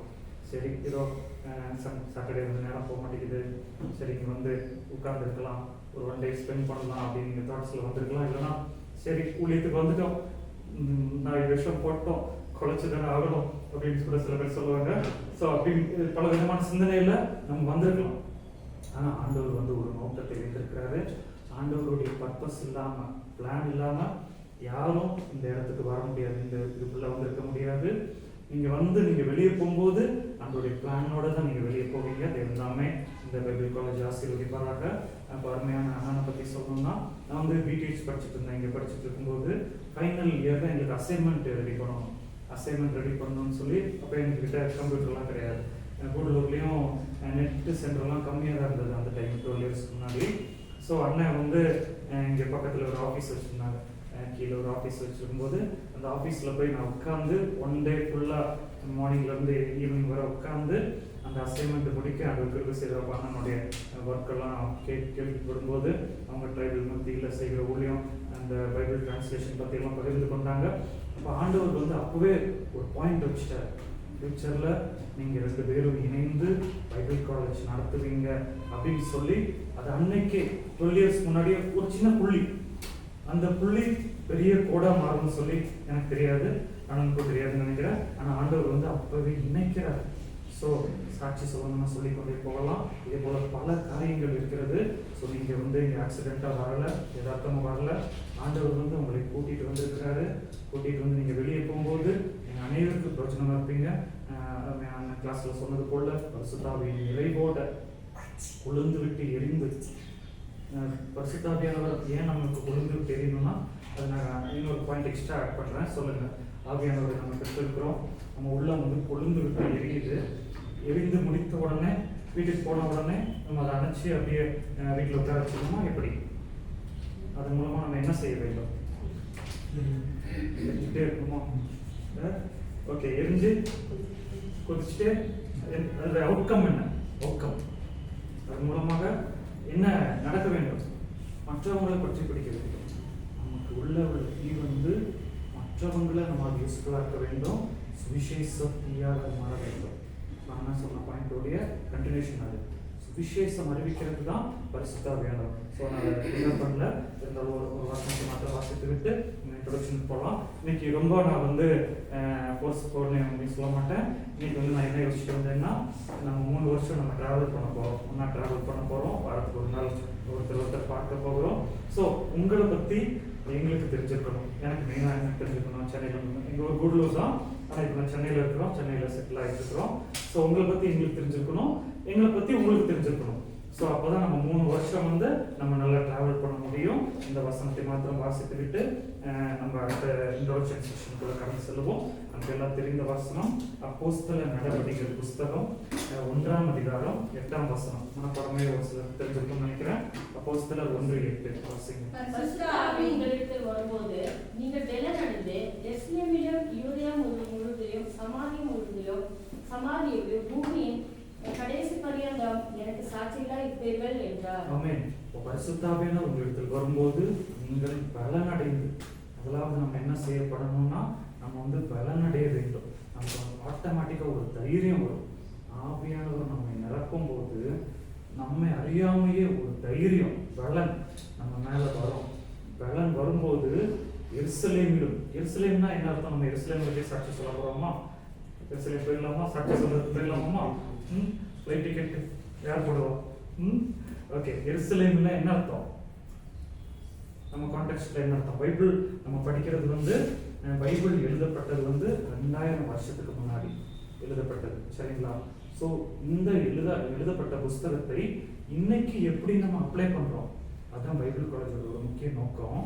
சிலர் என்ன பண்ணுவாங்கன்னா, அப்ளிகேஷன் மாத்திரம், இன்னைக்குள்ளது மாத்திரம் கதை பேசிட்டு போயிடுவாங்க, அதுவும் தப்பு. சில பேர் என்ன பண்ணுவாங்கன்னா, பைபிளை எடுத்து பைபிளில் உள்ள கதையை மாத்திரம் சொல்லிட்டு போயிடுவாங்க, அதுவும் பைபிளை ஃபுல்ஃபில் பண்ணல. பைபிள் சம்பவத்தை எடுத்து இன்னைக்குள்ள ஜென்ரேஷனுக்கு நம்ம அப்ளை பண்ணணும். அதுக்கு பில்லி கிரஹாம் ஒரு நல்ல எக்ஸாம்பிள் சொல்லுவாரு. பில்லி கிரஹாம் வந்து ஒரு கையில் பைபிள் வச்சிருப்பாராமா, ஒரு கையில் நியூஸ் பேப்பர் வச்சிருப்பாராம் மெசேஜ் கொடுக்கும்போது. அதுக்காக நீங்கள் நினச்சிக்காதீங்க பைபிள் இந்த கையில் வச்சுட்டு நியூஸ் பேப்பர் வச்சுட்டு அப்படியே மெசேஜ் கொடுப்பாரு நினைத்து கொள்ளாதீங்க. அதோடைய அர்த்தம் என்னன்னா, நியூஸ் பேப்பரில் இன்னைக்கு நியூஸ் வருதுன்னு வைங்க, COVID-19 வந்து அப்படியே பரவி கொண்டு இருக்குது வருதுன்னு வைங்க, அதை படிச்சுட்டு பில்லி கிரஹாம் மெசேஜ் எடுத்து சொல்லுவாராம், ஆதியிலேயே 2000 வருஷத்துக்கு முன்னாடியே இந்த வசனத்தில் போட்டிருக்கு, நியூஸ் பேப்பரில் வர்ற நியூஸ் வந்து வசனத்தில் போட்டிருக்கு. ரெண்டையும் மேட்ச் பண்ணி அவர் மெசேஜ் கொடுத்தனால தான் வேர்ல்டு நம்பர் 1 இவாஞ்சலிஸ்ட், உலகத்திலேயே பெரிய இவாஞ்சலிஸ்ட் வந்து பில்லி கிரஹாம் ஐயா தான், டாக்டர் பில்லி கிரஹாம் ஐயா தான், காலம் சென்ற ஐயா, சரிங்களா? ஸோ பைபிள் காலேஜ் ஏன் நம்ம படிக்கிறோம்னா, பைபிளில் நம்ம ஃபவுண்டேஷன் போட வேண்டும், அஸ்திபாரம் விட வேண்டும். அஸ்திபாரம் விட்டு அதை அப்ளை பண்ணும்போது இன்னைக்குள்ள கான்டெக்ஸ்ட்ல அப்ளை பண்ணணும். அந்த காலத்து கான்டெக்ஸ்ட்ல அப்ளை பண்ணாலும் அது ஃபெயிலியர் ஆயிடும். பைபிள் எடுக்காம நம்ம சொந்தமா பேசினாலும் அது தப்பாயிடும். இது ரெண்டையும் பேலன்ஸ் பண்ணணும். அதுதான் நான் வந்து லாஸ்ட் வீக் நான் சொல்லும்போது நான் ஃபோன்ல சொன்னேன், rightly divide the word of truth. சத்திய வசனத்தை நன்றாய் பகுத்து போதிப்பாயாக, சரிங்களா? ஸோ எருசலேம்னா என்ன அர்த்தமா, எங்க போய் நம்ம சுவிசேஷம் அறிவிக்க போறோம்? Very good. எருசலேம்னா பிராக்கெட்ல போட்டுக்கோங்க, கூடலூர்னு போட்டுக்கோங்க. ஸோ நெக்ஸ்ட் வீக் போர்டு வச்சிருவோம், நம்ம வச்சிருவோம். ஸோ போர்டில் நீங்கள் எழுதி பார்த்து படிக்கலாம். எருசலேம் என்பது பிராக்கெட்ல கூடலூர், கூடலூர்ல நம்ம சுவிசேஷம் அறிவிக்க போகிறோம். ரெண்டாவது யூதேயானா எங்க? எருசலேம் கூடலூர் தான். யூதேயானா யூதேயானா எங்க? என்னுடைய கிளாஸ்ல நீங்க எல்லாருமே பேசினா நான் சந்தோஷப்படுவேன். ஏன்னா நான் வந்து ப்ரீச் பண்றதுல டீச்சிங், ஸோ நீங்களும் பேசலாம். யூதேயானா எங்க? சொல்லுங்க, நீங்க சொல்றது கரெக்ட் தான், சொல்லுங்க. யூதேயா தான். அப்போ நம்ம ஃபர்ஸ்ட் கூடலூர்ல சொல்லிட்டு அடுத்த யூதேயாக்கு போயிடணும். ஓகே, யூதேயா என்பது என்னன்னா, யூதேயா என்பது தமிழ்நாடு. முதல்ல நம்ம கூடலூர்ல இருக்கிற பகுதிக்கு நம்ம ஊழியம் செஞ்சுட்டு, செகண்ட் ஸ்டெப் வந்து நம்ம மாநிலத்தை, தமிழ்நாட்டுக்கு நம்ம வந்து ஊழியத்தை கொண்டு செல்ல வேண்டும். மூன்றாவது சமாரியா என்பது என்ன? மற்ற மாநிலங்களுக்கு. நான் எப்படி எடுத்துக்கொள்வேன்னா, இதெல்லாம் பிப்ளிக்கல் வசனம் இருக்கு, பைபிள் டேஸ்ல தான் சொல்லி கொண்டு இருக்கிறேன். சமாரியா என்பது அண்டை மாநிலங்களும் வைத்துக் கொள்ளலாம். நமக்கு பார்டர் ஸ்டேட்ஸ் இருக்குல்ல, கேரளா, கர்நாடகா, ஆந்திர பிரதேஷ், 3 வந்து நமக்கு பார்டர் ஸ்டேட்ஸ். சரிங்களா? ஸோ அடுத்த ஸ்டெப்புக்கு நம்ம வந்து ஊழியத்துக்கு போகிறோம். ஸோ அடுத்தது பூமி முழுவதும் வந்து எந்த அர்த்தம் வரும்? உலகம் முழுசும் வரும். நார்த் இந்தியாவும் அந்த இதுக்குள்ள வரும். ஏன்னா நம்ம சவுத் இந்தியா தமிழ்நாடு எடுத்துக்கிட்டோம்னா நம்ம கல்ச்சர் ஒரே மொழி, ஒரே அரிசி தான் சாப்பிடுவாங்க. சென்னையில் நாங்களும் அரிசி தான் சாப்பிட்றோம், நீங்களும் அரிசி தான் சாப்பிட்றீங்க. சப்பாத்தியெல்லாம் மாற்றி சாப்பிட்றது இல்லை. ஆந்திராவில் போனாலும் அரிசி தான் சாப்பிட்றாங்க, வேற பாஷை பேசுகிறாங்க, அரிசி தான் சாப்பிட்றாங்க. ஆனால் நார்த் இந்தியா போனால், வட இந்தியா போகும்போது கல்ச்சர் வந்து அப்படியே சேஞ்ச் ஆகும், கம்ப்ளீட்டாக சேஞ்ச் ஆகும். கம்ப்ளீட்டாக சேஞ்ச் ஆகும்போது என்ன நடக்குதுன்னா, அது வந்து பூமி முழுவதும் எடுத்துக்கொள்ளலாம். இந்தியா வந்து ஒரு தேசம் கிடையாது. இந்தியா வந்து நூற்றுக்கணக்கான 500 சின்ன சின்ன துண்டுகளாக இருந்தது, 500 குட்டி குட்டி தேசங்களாக இருந்தது. அது 500 தேசத்தை ஒன்றுபடுத்தி பிரிட்டிஷ் வந்து அதை ஒன் கண்ட்ரி ஆக்கி கொடுத்து நமக்கு இருக்கிறாங்க. அப்போ என்னுடைய ஊழியத்துடைய ஒன் ஆஃப் த பெஸ்ட் முக்கிய நோக்கம் என்னன்னா, பைபிளை நம்ம வந்து தெளிவாக கற்று அறிந்து கொழுந்து விட்டு எரிந்து அப்படி எரிஞ்சிட்டே இருக்கப்படாது. அது நம்ம மற்றவங்களுக்கு பற்ற வைக்கணும். சுவிசேஷத்தை எடுத்து சொல்ல வேண்டும். இதுதான் நம்ம பைபிள் காலேஜோட ஒரு முக்கிய நோக்கம். ஸோ இதை நீங்கள் அண்டர்ஸ்டாண்ட் பண்ணிக்கொள்ளுங்க. ஒரு வசனத்தை வாசித்து விட்டு ஓகே, அந்த வசனத்தை நம்ம முடிக்கிறோம். எருசலேமிலும் எனக்கு என்ன பண்ணுவீங்க? நீங்கள் எனக்கு வந்து சாட்சிகளாக இருப்பீர்கள். இந்த சாட்சி வந்து எந்த சாட்சிங்க? சண்டே சர்ச்சில் எழுந்திரிச்சு சொல்கிற சாட்சியா? சண்டே சாட்சியா? ஃப்ரைடே சாட்சியா? கிடையாதா? எந்த சாட்சிங்க? தேவனுக்குரிய சாட்சி. இந்த சாட்சி இங்கிலீஷ்ல வந்து you will be my witness அப்போ அப்படின்னு போட்டிருக்கு. அப்போ இந்த சாட்சி வந்து சண்டே நம்ம சர்ச்சில் எழும்பி எனக்கு 2 நாளாக தலைவலியாக இருந்தது, டேப்லெட் போட்டேன் சரியாகல, ப்ரேயர் பண்ணேன், அந்த சாட்சி கிடையாது. இல்லைன்னா சாட்சியின் ஜீவியமும் இது கிடையாது, இந்த இதில் கிடையாது. இது வந்து எதுன்னா, இது வந்து you will be my witness. கோர்ட்டில் வந்து சாட்சி சொல்லுவாங்க பாருங்க, இந்த கொலையை இவன் தான் செஞ்சான், நான் கண்ணால பார்த்தேன், இவன் செய்யல, நிரபராதி, நான் வந்து அதுக்கு ஐ விட்னஸ். அப்போ இந்த சாட்சி வந்து நம்ம இயேசு உயிரோடு இருக்கிறார்,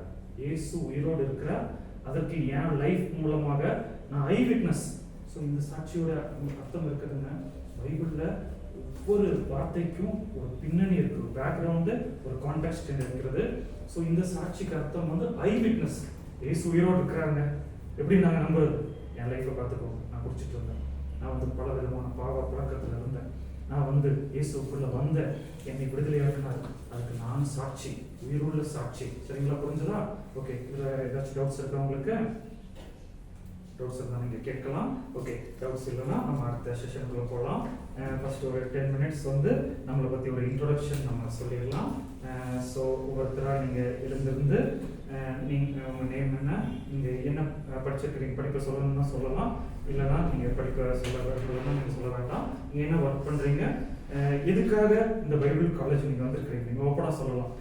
என்ன கூப்பிட்டதுனால வந்தேன், இல்லை ஸ்டான்லி அந்த கூப்பிட்டதுனால நான் வந்தேன், வீட்டில் டைம் பாஸ் ஆகலை, சாட்டர்டே வந்து ரொம்ப போர் அடிக்குது அதனால நான் வந்தேன் அப்படின்னு ஓப்பனாக கூட நீங்கள் சொல்லலாம். இல்லைனா இந்த காரணத்துக்காக நான் வந்திருக்கிறேன், நான் பைபிள் கிளாஸுக்கு காலேஜுக்கு இந்த காரணத்துக்காக நான் வந்திருக்கிறேன். அடுத்தது, எங்கள் பைபிள் காலேஜ்லேருந்து நீங்கள் என்ன எதிர்பார்க்குறீங்க? நம்ம எல்லாருமே கிறிஸ்தவர்களாக இருக்கிறோம், நம்ம எல்லாருமே பல வருஷங்களாக இந்த பைபிளில் நம்ம படிச்சிருக்கிறோம். இருந்தாலும் நீங்கள் ஒரு 12 பேர் 13 பேர் ரெஜிஸ்டர் ஆகிறீங்கன்னு கேள்விப்பட்டேன். இங்கே ஆன்லைனில் ஒரு சில ஸ்டூடெண்ட்ஸ் இருக்கிறாங்க. ஸோ என்ன எதிர்பார்க்குறீங்க உங்கள் பைபிள் காலேஜ்லேருந்து? What you expect? நீங்கள் இதை ஓப்பனாக சொல்லுங்கள்.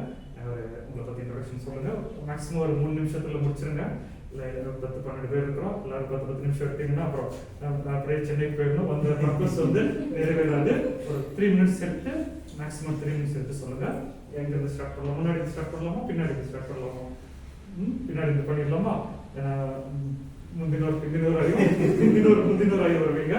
சொல்லுங்க சார், நீங்கள் தான் எல்லாம் போல்டா எல்லாரும் லீடராக இருப்பீங்க. உங்கள் எக்ஸாம் போகலாம்.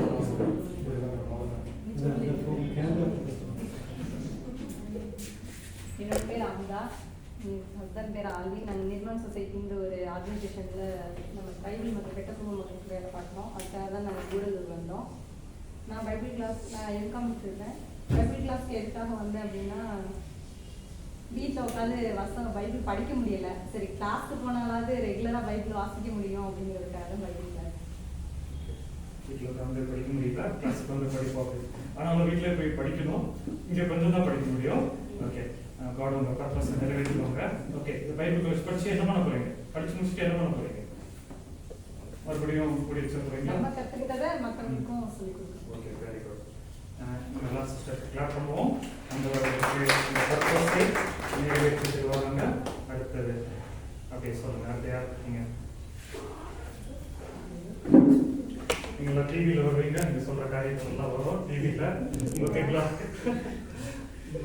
டிவியில் எதாவது போட மாட்டேன், டிவியில் யூடியூப்பில் போடுவோம். நம்ம பர்பஸ்க்காக யூஸ் பண்ணுவோம். சொல்லுங்கள். என் பேர் எஸ்தர். நான் எம்ஏ முடிச்சிருக்கேன். நான் அதுக்கப்புறமா லாக்டவுன் பீரியடில் தான் நான் ரசிக்கப்பட்டேன். அப்போ நான் பைபிள் ஸ்டடிக்கு போகணும் அப்படிங்கிற ஆசை எனக்கு இருந்தது. அப்போது நிறைய நான் ட்ரை பண்ணும்போது எனக்கு அது கிடைக்கல. ஏன்னா கூடூர்லேயே எங்கேயாவது இருந்துட்டு நல்லா இருக்கும் அப்படின்னு சொல்லி நான் யோசித்தேன். அப்போ ட்ரை பண்ணும்போது எனக்கு சில ட்ராபேக்ஸ் இருந்ததுனால சரி இது எதுவாக இருந்தாலும் உங்கள் கையில் ஒப்பு கொடுத்துட்றேன், இனிமேல் அதை பற்றி நான் யோசிக்கவே மாட்டேன்னு சொல்லி விட்டுட்டேன். அப்போ கரெக்டாக ஸ்டாண்டிங் வீட்டுக்கு வந்தாங்க, பிரதரோட இன்விடேஷன் கொடுத்ததுக்கு வேண்டிட்டு. அப்போ நாங்கள் பைபிள் ஸ்டடி நடத்துகிறோம்னு சொல்லிட்டு ஆன்லைன் நடத்துகிறோம் அப்படின்னு சொல்லிட்டு நான் அதுக்கப்புறம் நான் ஜாயின் பண்ணி 1 இயராக அது போயிட்டு இருந்துச்சு. அண்ட் அதுக்கப்புறமா சரின்னு சொல்லிட்டு நான் நிறைய பேர் சொன்னாங்க பைபிள் காலேஜ் போ, அங்கே பண்ணி இது பண்ணிட்டு சொன்னாங்க. பட் எனக்கு காட்கிட்டேருந்து கிடைச்ச ஆன்சர் என்னன்னா நீ வெயிட் பண்ணு தான் இருந்தது.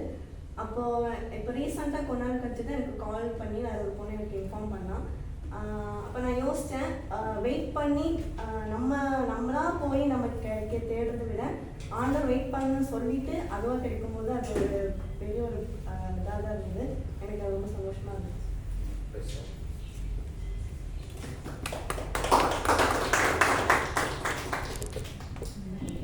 ஐம் விஷாந்தினி. எம்பிஏ முடிச்சிருக்கேன். ஆண்டவருக்குள்ளே வந்து 10 இயர்ஸ் ஆகுது. இவர் என்னோட ஹஸ்பண்ட், 2 பேர் வந்திருக்கோம். ஆரம்பத்திலேருந்தே ஜெபம் பண்ண அத்தனையும் நடந்திருக்கு. இது வரைக்கும் நடக்காமல் எதுவுமே இல்லை. அவ்வளோ பெரிய மிராக்கிள்ஸ் எல்லாம் நடந்திருக்கு.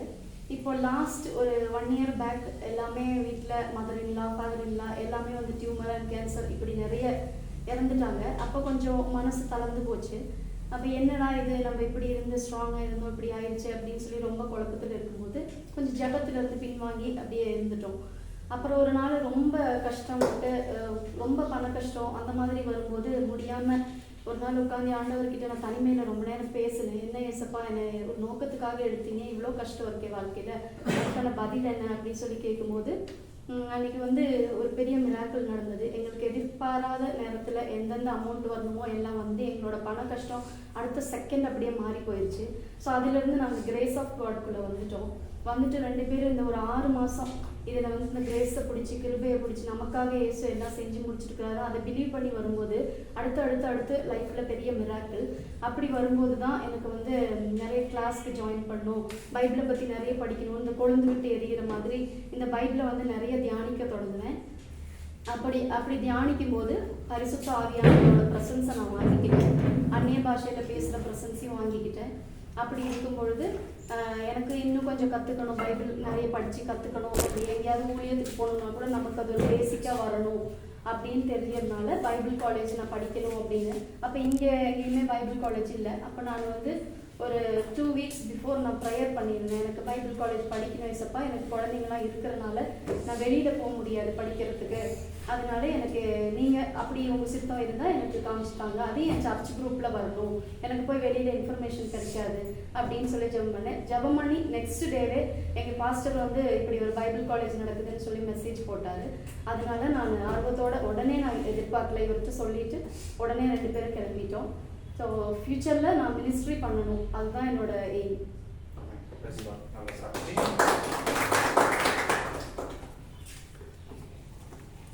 Price Lord. என் பேர் டேனி. வீட்டில் தாத்தாலாம் மினிஸ்ட்ரி தான் பண்ணாங்க.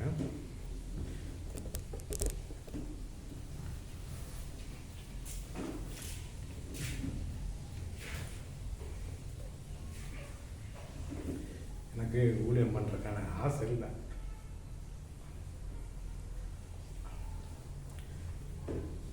நான் பொலிட்டீஷியனாக வரணும் தான் ஆசைப்பட்டேன். 10,000 பேர் முன்னாடி பேசியிருக்கேன், வைரல் வீடியோ கண்டென்ட்டாக மாறியிருக்கேன். ஊழியத்தை வந்து நேசிக்கல. ஆனால் ஊழியக்காரர் கொடுக்கணுன்ற ஆசை இருந்துச்சு. பணம் சம்பாதிக்கணும், ஊழியத்துக்கு கொடுக்கணுன்ற மட்டும்தான் என்னோடய ஆசை.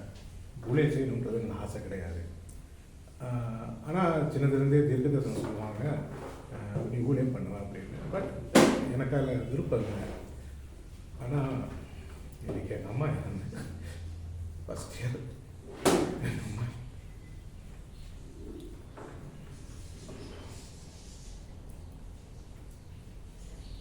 லைஃப்பில் எல்லாமே நெகட்டிவ். கிருபை ஆண்டவர் கொடுத்தாரு, கிருபையின் போதனையை கற்றுக் கொடுத்தாரு. கல்யாணத்துக்கு அப்புறம் தான் அந்த கிருபையை தெரிஞ்சுக்கிட்டேன், அவரோட அன்பை தெரிஞ்சுக்கிட்டேன். அன்பை தெரிஞ்சுக்க வாழ்க்கையில் நிறையா விடுதலை வருது. ஆனால் மாம்சத்தில் நிறைய நான் போயிடுவேன். எனக்கு ஊழியம் பண்ணுன்ற எந்த ஆசையுமே இல்லை. ஆனால் ஆண்டோட கிருபையை பிடிக்குமா நன்மை வரும். நன்மை வந்தோடனே திருப்பியும் நான் உலகத்துக்குள்ளே தான் போவேன். நான் ஃபண்டிங் மட்டும் தான் பண்ணுவேன், மினிஸ்ட்ரி பண்ண மாட்டேன் அப்படின்றது தான் என்னோடய எண்ணம்.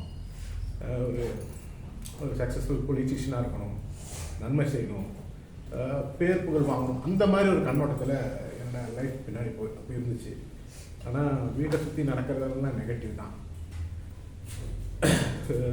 ஒய்ஃப் வந்து ஹிந்து பேக்ரவுண்ட் வந்தாங்க, அவங்க தான் நிறையா விஷயத்தில் நடத்துனாங்க.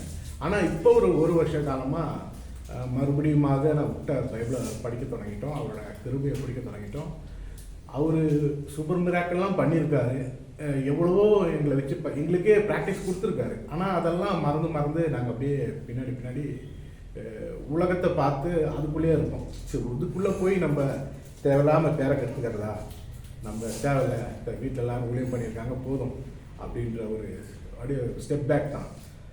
ஆனால் இப்போ ஒரு 6 மாதமாக என்னாச்சு, ஒய்ஃப் அவங்க ரொம்ப ஆண்டவர்க்குள்ளே வந்துட்டாங்க. ஒரு 0லேருந்தே எங்களை ஆண்டவர் தொடங்கினார். ஒரு அதிசயம் அற்புதமாக எங்களுக்கு ஃபினான்ஷியலாக எங்களை ரொம்ப பிளாக்காக இருந்துச்சு. 0லேருந்து நினைக்காததெல்லாம் டக்குன்னு மேஜிக் மாதிரி எங்கள் வாழ்க்கையில் நடக்கும். சரி, இதுக்கு மேலே நம்ம ஆண்டவர் விடக்கூடாது அப்படின்னு நான் சொல்கிறத விட ஒய்ஃப் வந்து ஆண்டவர் மேலே ரொம்ப பிரியமாயிட்டாங்க. நான் கல்யாணம் பண்ணும்போது அவங்க சொன்னது, தயவுசெய்து நீ ஊழியக்காரன் மட்டும் ஆயிடக்கூடாது, நீ வந்து மினிஸ்ட்ரி பண்ண மட்டும் எனக்கு வாக்கு கொடு, மற்றபடி எனக்கு பிரச்சனை இல்லை, அது மட்டும் கூடவே கூடாது அப்படின்னாங்க. கடைசியில் அவங்களே வந்து இல்லை நம்ம இந்த தேவனை வந்து நம்ம மினிஸ்ட்ரி பண்ணணும் சொல்லணும் அப்படின்னு சொல்லி அவங்க வாயில வந்துச்சு. என்னடா இது அப்படின்னு சொல்லிட்டு திருப்பி இது கூட உள்ள போயிட்டே இருக்கோம். ரொம்ப கான்ஃபிடென்ட் கம்மியாகுது. வேதத்துலேருந்து நிறைய அறிவு ஆண்டவர் சொல்லி கொடுக்குறாரு, நிறைய மிராக்கிள்ஸ் நடக்குது. ஆனாலும் ஒரு உள்ளுக்குள்ளே ஒரு கான்ஃபிடென்ட் இல்லை. ஒரு பைபிள் காலேஜ் போயிருக்கலாமே, நம்ம MBA படித்தோம், உலக அறிவில் மேடையில் பேசுகிறோம், அதெல்லாம் பிரச்சனை இல்லை. ஆனால் இது பேசும்போது ஒரு கான்ஃபிடென்ட் இல்லை. ஒரு பைபிள் காலேஜ் போய் தான் நல்லா இருந்துக்கும் போலையே அப்படின்னு சொல்லி யோசிச்சுட்டு இருந்தேன். ஆனால் ஒய்ஃப் கிட்ட நான் சொன்னேன், ஆனால் ரொம்ப அழுத்தமாக சொல்லலை. பெங்களூரில் இருக்க SABS காலேஜிலலாம் நான் ட்ரைனிங் போயிருக்கேன், அங்கெல்லாம் படிச்சிருக்கலாம் அப்படின்ற ஒரு ஆதங்கம் இருந்துச்சு. ஆனால் இப்போ ப்ரேயர் பண்ணியிருக்கேன், எனக்கு தெரியல இந்த மாதிரி எனக்கு ஒரு கால் இருக்கும், நான் எனக்கு ஒரு பைபிள் காலேஜ் வேணும், அது எங்கள் சர்ச் குரூப்லேயே வந்தால் தான் நான் போவேன் அப்படின்னு சொல்லியிருக்கேன். அதே மாதிரி அந்த குரூப்பில் வரவும் என் மனசுக்குள்ளேயும் ஒரு பைபிள் காலேஜ் போனால் தான் ஒரு கான்ஃபிடென்ட் வரும் அவரை பற்றி பேசுறதுக்கு அப்படின்ட்டு என் மனசுக்குள்ளே ஒரு ஆழமாக இருந்துச்சு. ஸோ இது ரெண்டுமே கனெக்ட் ஆச்சு. உடனே டேனியல் அங்கிள் கூப்பிட்டேன், ரெஜிஸ்டர் பண்ணிட்டாங்க. நாங்கள் இந்த பைபிள் காலேஜ் வர்றதுக்கான ஒரு சூழ்நிலை ஆண்டவர் ஏற்படுத்தினார். அதே மாதிரி ஒரு செட்டில்டாக ஒரு ரொம்ப ஃப்ரீயாக நாங்கள் படிக்கிறதுக்கான சூழ்நிலையை ஆண்டவர்களுக்கு ஏற்படுத்தியிருக்கேன். ஒரு வருஷத்துக்கு முன்னாடி இல்லைன்னா ஒரு 5 வருஷத்துக்கு முன்னாடிலாம் எங்கள் சூழ்நிலை ரொம்ப மோசம், எல்லாம் அப் அண்ட் டவுன்ஸ் தான். ஆனால் இப்போ எங்களுக்கு வந்து நல்லா படிக்கிறதுக்கான சூழ்நிலையை கொடுத்துருக்காரு. ரொம்ப மன கஷ்டம் இருந்துச்சு. இந்த அசைன்மெண்ட் இருந்து கூட போராட்டம் தான், திடீர்னு உடம்பு பிரச்சனை அப்படி இப்படின்னு இப்போ கூட ஹாஸ்பிட்டல் போய்ட்டு தான் வரேன். இருந்தாலும் அது ப்ரேயர் பண்ணி நான் சமைச்சு கட்டிட்டு தான் வந்தேன். அதனால் இந்த பைபிள் காலேஜ் அப்படின்றது வந்துட்டு எங்களுக்கு வந்து ஆண்டவராக கொடுத்தது ஒரு கிஃப்ட்டு. இங்கே வருவதற்கான நோக்கத்தை ஆண்டவர் நிறைவேற்றியிருக்காரு. இது வந்து உங்களுக்கு எல்லாருக்குமே நான் ப்ரேயர் பண்ணணும். அதே மாதிரி இந்த வாய்ப்பை ஏற்படுத்தி கொடுத்த அவங்க எல்லாருக்குமே நன்றி சொல்லிக்கிறேன். நிஜமாகவே இது ஆண்டவர் எங்களுக்காக ஏற்படுத்தி கொடுத்த ஒரு வகுப்புன்னு தான் நான் சொல்கிறேன். இது உருவாக்கின தொடங்கின எல்லாருக்குமே ஏற்றுக்கலாம். நன்றி.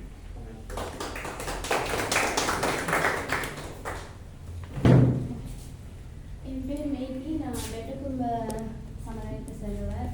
நான் அங்கே சில்ட்ரன்ஸ் மினிஸ்ட்ரி பண்ணிட்டு இருந்தேன் ஃபஸ்ட் ஆரம்பத்தில். அதுக்கப்புறம் மறுபடியும் கொஞ்ச நாள் வந்துட்டு அதுக்கப்புறம் உலகத்தின் பின்னாடியே போயிட்டு மறுபடியும் இப்போ தான் நான் வரேன்.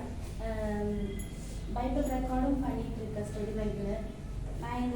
நாங்களாம் சரியாக படிக்க மாட்டோம். எங்கள் மக்கள் மத்தியிலலாம் 9, 8 வரைக்கும்லாம் நல்லா படிப்பாங்க. அதுக்கு மேலெலாம் யாருமே அதிகமாக படிக்க மாட்டாங்க. அந்த மாதிரி தான் நானும் 10th வரைக்கும் டிஸ்கண்டினியூ பண்ணிட்டேன்.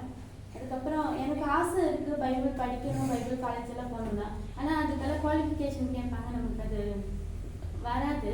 ஆனால் இங்கே வந்து பார்க்கும்போது எதுவுமே கேட்கலை. ஆனால் இப்போ வேறு எங்கேயாச்சும் போகும்போது ஊழியம் பண்ணும்போது அவங்க கேட்குற கேள்விக்கெல்லாம் பதில் சொல்ல எங்களுக்கு தெரியாது. ஏன்னா முறையாக எங்களுக்கு பைபிள் கற்றுக்கவும் இல்லை. அதில் என்ன விஷயம் இருக்கோ நாங்கள் படித்தது மட்டும்தான் நாங்கள் சொல்லிக் கொடுப்போம். ஆனால் இப்போ நான் என்ன நினைக்கிறேன் அப்படின்னா, இங்கே நான் படிக்கும்போது மற்றவங்களுக்கு அது முறையாக சொல்லிக் கொடுக்கலாம் அப்படின்னு எனக்கு ஒரு நம்பிக்கை வருது. ஆனால் இந்த கிருபை எங்களுக்கு கொடுத்ததுக்காக நான் நன்றி.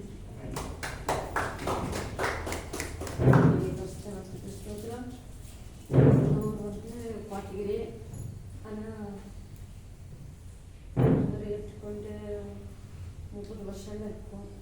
ஆனால் நாங்கள் வந்து படுக ஜனமாக இருக்கோம், படுக மொழி. ஆனால் அந்த இடத்துல இங்கே ரொம்ப போராட்டம் எங்களுக்கு. ஆண்டவர் ஏற்றுக்கொள்ளவே முடியாது. அந்த சூழ்நிலையில் வாட்டில் ஆடாதுக்கு போகிறது கூட இன்னொரு ஊருக்கு போய் பஸ் ஏறி 2 பஸ் மாற்றி தான் நாங்கள் ஒரு சர்ச்சுக்கு போகிற பார்த்து இருப்பாங்க. நெல்வேலி இடத்துக்கு போகிறோம். நான் ரொம்ப போராட்டத்தில் எதிர்த்து நின்னோம். ஆண்டவர் எல்லாத்தையும் விட்டு கொடுத்தேன். என்னுடைய ஆசை என்னன்னா, நான் இத்தனை வருஷம் கல்யாணமே ஆகலை. ஏன்னா ஆண்டவருக்காக நம்ம சேவை செய்யணும், கல்யாணமே வேணாம் அப்படின்னு நினச்சிட்டு முடிவு செஞ்சுருந்தோம். ஏன்னா நாங்கள் பீகாரெல்லாம் போயிருந்தோம். ஆந்திராவில் இப்போ சண்டை செஞ்சது. ஆனால் பீகாரில் ஊழிய போகிறதுக்கு மற்ற பாஸ்டர் கூட சேர்ந்து நாங்கள் அதெல்லாம் போயிட்டு இருந்தோம். ஊழிய செய்யறதுக்கு எனக்கு ஆசை. ஆனால் படிக்காவில கிடையாது. கடைசியில் தேவராஜ் பாஸ்டர் வந்ததுக்கப்புறம் சரி ஊழிய செய்யணும் ஒரு ஆசையில் தான் அவரை கற்றுக்கிட்டேன். அப்புறம் இப்போ அவரோடு சேர்ந்து ஊழிய செய்கிற ஆசை. நம்ம பைபிள் இதெல்லாம் படிக்கிறதுக்கு எனக்கு ரொம்ப ஆசை. படிக்க கிடையாது, கிடையாது. ஞாபகம் படிச்சிருக்கேன். ஆனால் படிக்கணும்னு ஆசை. ஆனால் இந்த ஆசையை அதுக்கு தெரியாது விசுவசிக்கிறேன். இதுக்கப்புறம் இன்னும் அவரோடு சேர்ந்து நல்ல மினிஸ்ட்ரி மற்ற காரியம் எல்லாம் செய்யணும்னு ஆசை.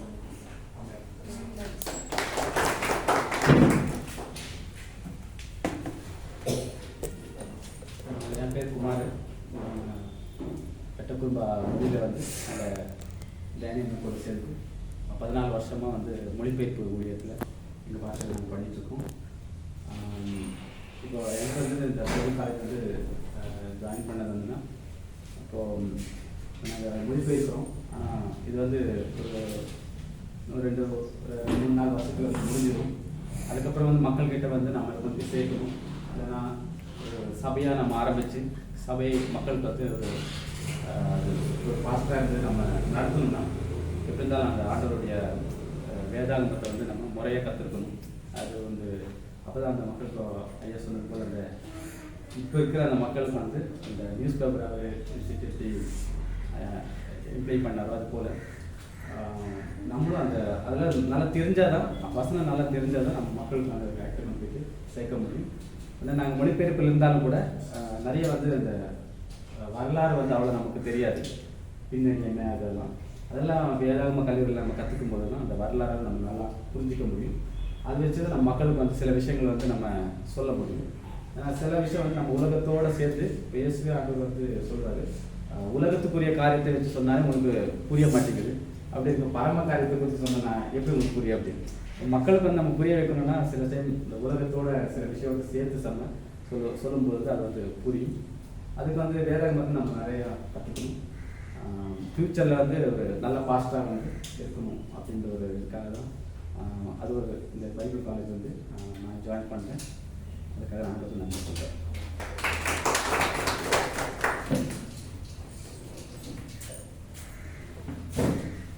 என் பேர் ராஜேஷ். நான் இப்போது மேலே வந்து சத்தம் நாங்கள் வந்து ஆதிவாசிங்க. இப்போ என் பேர் ராஜேஷ். பின்னே எங்கள் அப்பா அம்மாவுக்கும் நாங்கள் இப்போ மூணு பிள்ளைங்க. இப்போ நான் மட்டும்தான் இப்போ ரெச்சுக்குள்ளே வந்து மாமா கூட ஞானசாமி இப்போ அவங்க கூட தான் இருக்கேன். அவங்க வீட்டில் இப்போது வந்து பைபிள் கிளாஸ் எப்படி வந்தேன்னா, இப்போது இந்த ஆதிவாசி மக்களுக்கெல்லாம் ரட்சிப்புள்ள வரும். அதுதான் மாமாவோட ஒரு ஆசை. அதுக்கு தான் நான் இப்போது மாமா சொல்லி அப்படி தான் பைபிள் வச்சு அப்படி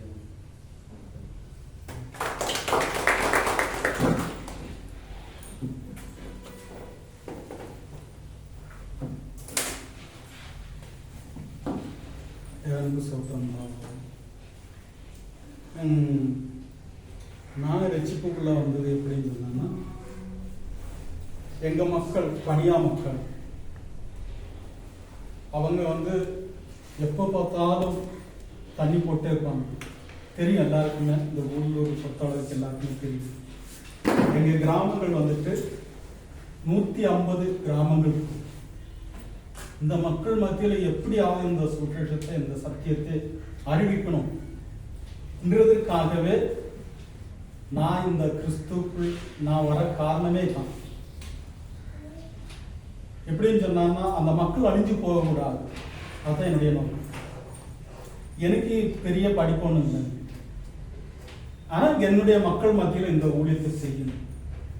அது எப்படி செய்வேன், என்ன செய்வேன்னு ஒன்றும் எனக்கு தெரியும். அப்படிதான் நான் இருக்கேன்.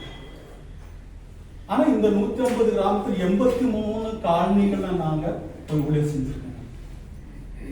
இன்னும் நிறைய இருக்குது.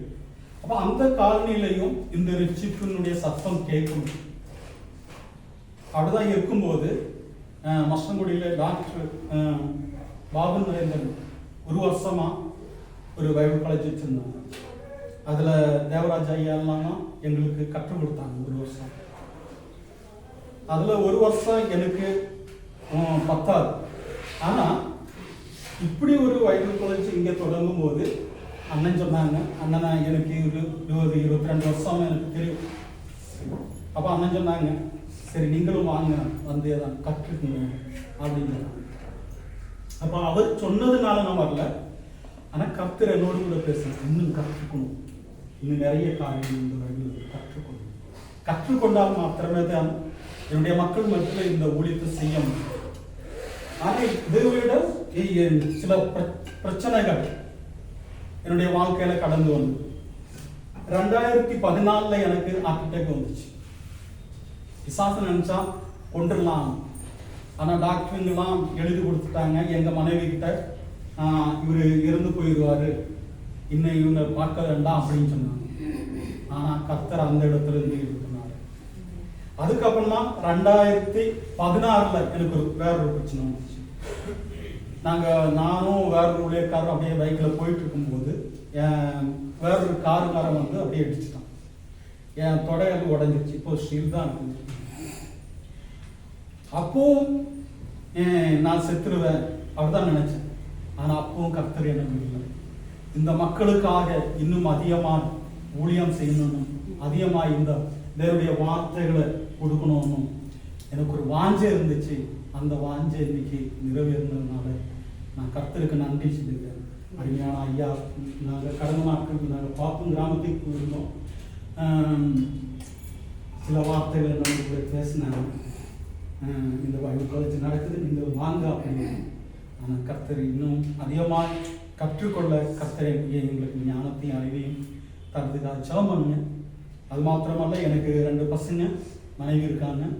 அதே போல் மூத்தவன் டிகிரி முடிச்சுட்டான், என் சின்னவன் படிச்சுட்டு இருக்கான். அதுக்காக நீங்கள் ஜெபம் பண்ணுங்க.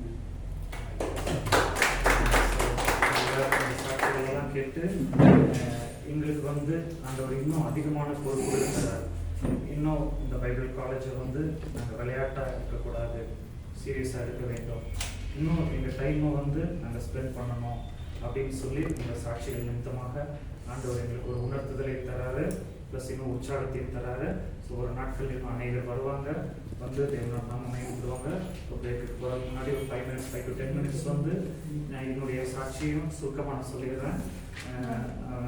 ஜெஸ்னா சிஸ்டர் சொன்னது போல் நான் 2 இயர்ஸ்க்கு மேலே அவங்க கிளாஸ் இருக்கும்போது டெய்லி ஒவ்வொரு காரியத்தையும் சொல்லிட்டு இருக்க. சாட்சி சொல்லணும்னா 1 வருஷம் கூட பத்தாது அப்படின்னு நினைக்கிறேன்.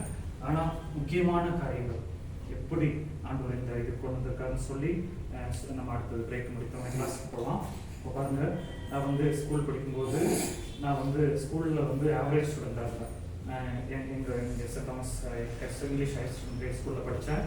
ஸோ ஃபஸ்ட்டு வந்து இங்கிலீஷ் எனக்கு புரியல. இங்கிலீஷ் புரிஞ்சாதானே அதோடைய மீனிங் புரியணும். ஸோ அது புரியாதனால ஸ்கூல்லலாம் வந்து நான் ஆவரேஜ் ஸ்டூடெண்ட் தான் ஃபெயில் ஆகிட்டேன். ஆனால் பைபிள் குவிஸ் இல்லை பைபிள் ப்ரோக்ராம்ஸ் வச்சா பைபிளில் வந்து நல்லா ஃபஸ்ட் மார்க் வாங்கிடுவேன். ஸ்கூலில் வந்து ஸ்கூல் பாடம் மைண்டில் ஏறாது, பைபிள் பாடம் நல்லா ஏறிடும். அப்போ எனக்கு அது புரியல. அப்போ நான் நினைப்பேன், ஒன்று முட்டாளாக இருந்தால் மொத்தமாக முட்டாளாக இருக்கணும், இல்லைன்னா அறிவாளியாக இருந்தால் மொத்தமாக அறிவாளியாக இருக்கணும். இது என்னடா இங்கே வந்து அறிவாளியாக இருக்கிறோம், இங்கே வந்து முட்டாளாக இருக்கணும்னு சொல்லி எனக்கு அது புரியல. அப்புறம் லேட்டாக இப்போ நான் பிரின்சிபாலாக பைபிள் ப்ரொஃபஸராக இருக்கும்போது எனக்கு புரியுது, காட் வந்து எனக்கு சயின்ஸு மண்டையில் ஏற விடாதபடி தடுத்து பைபிளை மண்டையில் ஏற்றி விட்டார். ஏன்னா சயின்ஸு என் மண்டையில் ஏறி இருந்தால் நான் வந்து ஒரு சயின்ஸ் ப்ரொஃபஸராக மாறி இருக்கலாம். ஆனால் அதை விட்டுட்டு பைபிள் எனக்கு ஏற்றுனதுனால இன்னைக்கு நான் ஊழியத்தில் வந்து அநேகருக்கு நான் டீச் பண்ணேன். ஆண்டவர் அன்னைக்கே முன்குறித்து வைத்திருக்காரு. ஸோ அதை நான் இப்போ லேட்டாக புரிந்து கொண்டேன். ஸோ புரிந்து கொண்டு நான் வந்து அப்புறம் ஊழியத்துக்கு ஒப்பு கொடுத்தேன். ஊழியத்துக்கு ஒப்பு கொடுத்துருந்து பைபிள் காலேஜ் படித்தேன். பெரிய சாட்சியை நான் ரொம்ப ஷார்ட்டாக 5 மினிட்ஸில் நான் சொல்லி முடிக்க விரும்புகிறேன். நான் பைபிள் காலேஜ் படித்து முடிக்கும்போது நான் வந்து இங்கே தான் பிடிஹெச் படித்தேன். பிடிஹெச் படிக்கும்போது ரொம்ப ஆர்வமாக இருந்தது. பைபிள் இன்னும் அதிகமாக படிக்கணும், அதிகமாக ஆராய்ச்சி பண்ணணும் அப்படின்னு சொல்லி ரொம்ப ஆர்வமாக இருந்தது. ஆர்வமாக நான் பிடிஹெச் படிச்சுட்டு இருந்தேன். பிடிஹெச் படித்து முடிக்கும்போது என் மைண்டு வந்து இவாஞ்சலிக்கல்னா ஊழியத்துக்காக நான் படிக்கணும் அப்படின்னு சொல்லி ரொம்ப வாஞ்சியாக படித்து கொண்டு இருந்தேன். ஆனால் எனக்கு வந்து ஒரு பேராசை ஏற்பட்டது. நம்ம இன்னும் மேலே ஹையர் ஸ்டடி படிக்கணும் அப்படின்னு சொல்லி பேராசை ஏற்பட்டது. ஆனால் அது காட் கொடுக்கல, நானே சொந்தமாக நினச்சிட்டேன் அப்படின்னு சொல்லி நான் நினைக்கிறேன். அப்புறம் ஹையர் ஸ்டடி போய் நான் பைபிள் காலேஜ் போய் சேரும்போது ஹையர் ஸ்டடீஸில் வந்து ஒவ்வொரு தியரிஸாக வரும். தியரிஸாக வர எனக்கு ஒரு டவுட் வந்துருச்சு. உண்மையாகவே பைபிள் வந்து தேவனுடைய வார்த்தையாக இருக்குமா, இல்லைன்னா மனிதர்கள் எழுதிய வார்த்தையாக இருக்குமா அப்படின்னு சொல்லி ஒரு டவுட் வந்துருச்சு. டவுட் வந்தனால எனக்கு அது ஒரு மிகப்பெரிய மனப்போராட்டத்தில் நான் படிக்க முடியாமல் நான் அப்படியே வந்துட்டேன். அதுக்கப்புறம் நான் வந்து என்ன பண்ணலாம் அப்படின்னு சொல்லிட்டு யோசிச்சுட்டு இருக்கும்போது சுமார் ஒரு 10 முறைக்கு மேலாக நான் ஊழியத்தை விட்டு போயிடலாம் அப்படின்னு சொல்லி நினைத்தாலும் ஒருத்தர் கையை பிடிச்சி கூட்டிட்டு வந்து ரூம்குள்ளே போட்டு நீ ஊழியம் செய்யன்னு சொன்னால் எப்படி இருக்கும்? அதே போல் காட் 10 முறைக்கு மேலாக மறுபடியும் என்னை அழைத்து இந்த ஊழிய பாதையில் விட்டு இதுதான் ஒரு லைன் ஓடு, ஒரு டைம் மிஸ்டேக் பண்ணிட்டியா பரவாயில்ல, மார்க்கை பற்றி நம்ம படித்தோம், மார்க் வந்து 1 டைம் மிஸ்டேக் பண்ணிட்டாரா பரவாயில்ல ஓடு, 2nd டைம் பண்ணிட்டியா பரவாயில்ல ஓடு அப்படின்னு சொல்லி more than 10 times காட் வந்து இந்த லைனில் இருக்க ஆண்டவர் கிருபை செய்திருக்கிறாரு. ஸோ நீங்கள் அருமையான சாட்சி சொன்னீங்க. இது நம்மளோட உண்டானதல்ல, இது வந்து கிருபையினால மாத்திரமே நாம் நிலைநிறுத்துகிறோம். ஸோ இது தேவனுடைய கிருபையினால நான் நிலைநிறுத்தி கொண்டிருக்கிறேன். அப்போ எப்படி நான் ஊழியத்தில் இருந்தேன். ஊழியத்தில் இருக்கும்போது நீங்கள் நல்லா படிக்க வேண்டாம், பிடிஹெச் மாத்திரம் படித்தது போதும், ஹையர் ஸ்டடி வேண்டாம் அப்படின்னு சொல்லி நான் ஊழியத்தில் இருக்கும்போது கோவிட் டைம் வந்துருச்சு. நாங்கள் சென்னையில் இருந்தோம். சென்னை அயனாவரம், எங்கள் வீட்டுக்குள்ள அருமையான அண்ணன் வந்திருக்காங்க. அப்போ அயனாவரம் வந்து ரொம்ப நெருக்கடியான பிளேஸ். ஒருத்தர் உரசிட்டு தான் நடக்க முடியும், அப்படியே பைக்கெல்லாம் உரசிட்டு தான் ஓட்ட முடியும். அவ்வளோ ரொம்ப நெருக்கடியான பிளேஸு. கோவிட் டைமில் என்ன ஆச்சுன்னா எங்கள் ஸ்ட்ரீட்டை வந்து பூட்டி வச்சுட்டாங்க. ஸ்ட்ரீட்டை இந்த பக்கமும் கூட்டிட்டாங்க, அந்த பக்கமும் கூட்டிட்டாங்க. கூட்டிட்டு நாங்கள் ஜெயில் மாதிரி இருந்தது. அப்போ தான் நான் நினச்சேன், பாபிலோனிய சிறை இருக்குன்னா இப்படிதான் இருந்திருக்குமோ, ஜெயிலில் இப்படிதான் இருக்குமோ அப்படின்னு சொல்லி அப்போ ஃபீல் பண்ணி ரொம்ப போர் அடிச்சிச்சு. நான்லாம் வந்து ஒரு நாள் வீட்டில் இருக்க மாட்டேன். டெய்லி வந்து சென்னை சிட்டியை சுற்றி வருவேன். சுற்றி வந்து வீட்டில் இருக்கிறது ரொம்ப கஷ்டமாக இருந்தது. ரொம்ப கஷ்டமாக இருக்கும்போது வேறு வழி இல்லாமல் சரி என்ன பண்ணலாம், ப்ரேயர் பண்ணலாம், பைபிள் ரீட் பண்ணலாம் அப்படின்னு சொல்லி மணிக்கணக்காக ப்ரேயர் பண்ணேன், மணிக்கணக்காக பைபிள் ரீட் பண்ண ஆரம்பிச்சிட்டேன். என்னோட டைம் பாஸே கோவிட் டைமில் காலையில் எந்திரிப்பேன், பைபிள் ரீட் பண்ணுவேன், ப்ரேயர் பண்ணுவேன், அப்புறம் டீ சாப்பிடுவேன், மறுபடியும் பைபிள் ரீடிங் ப்ரேயர், லஞ்சு, அப்புறம் கொஞ்சம் நேரம் தூங்குவேன், மறுபடியும் பைபிள் ரீடிங் ப்ரேயர்.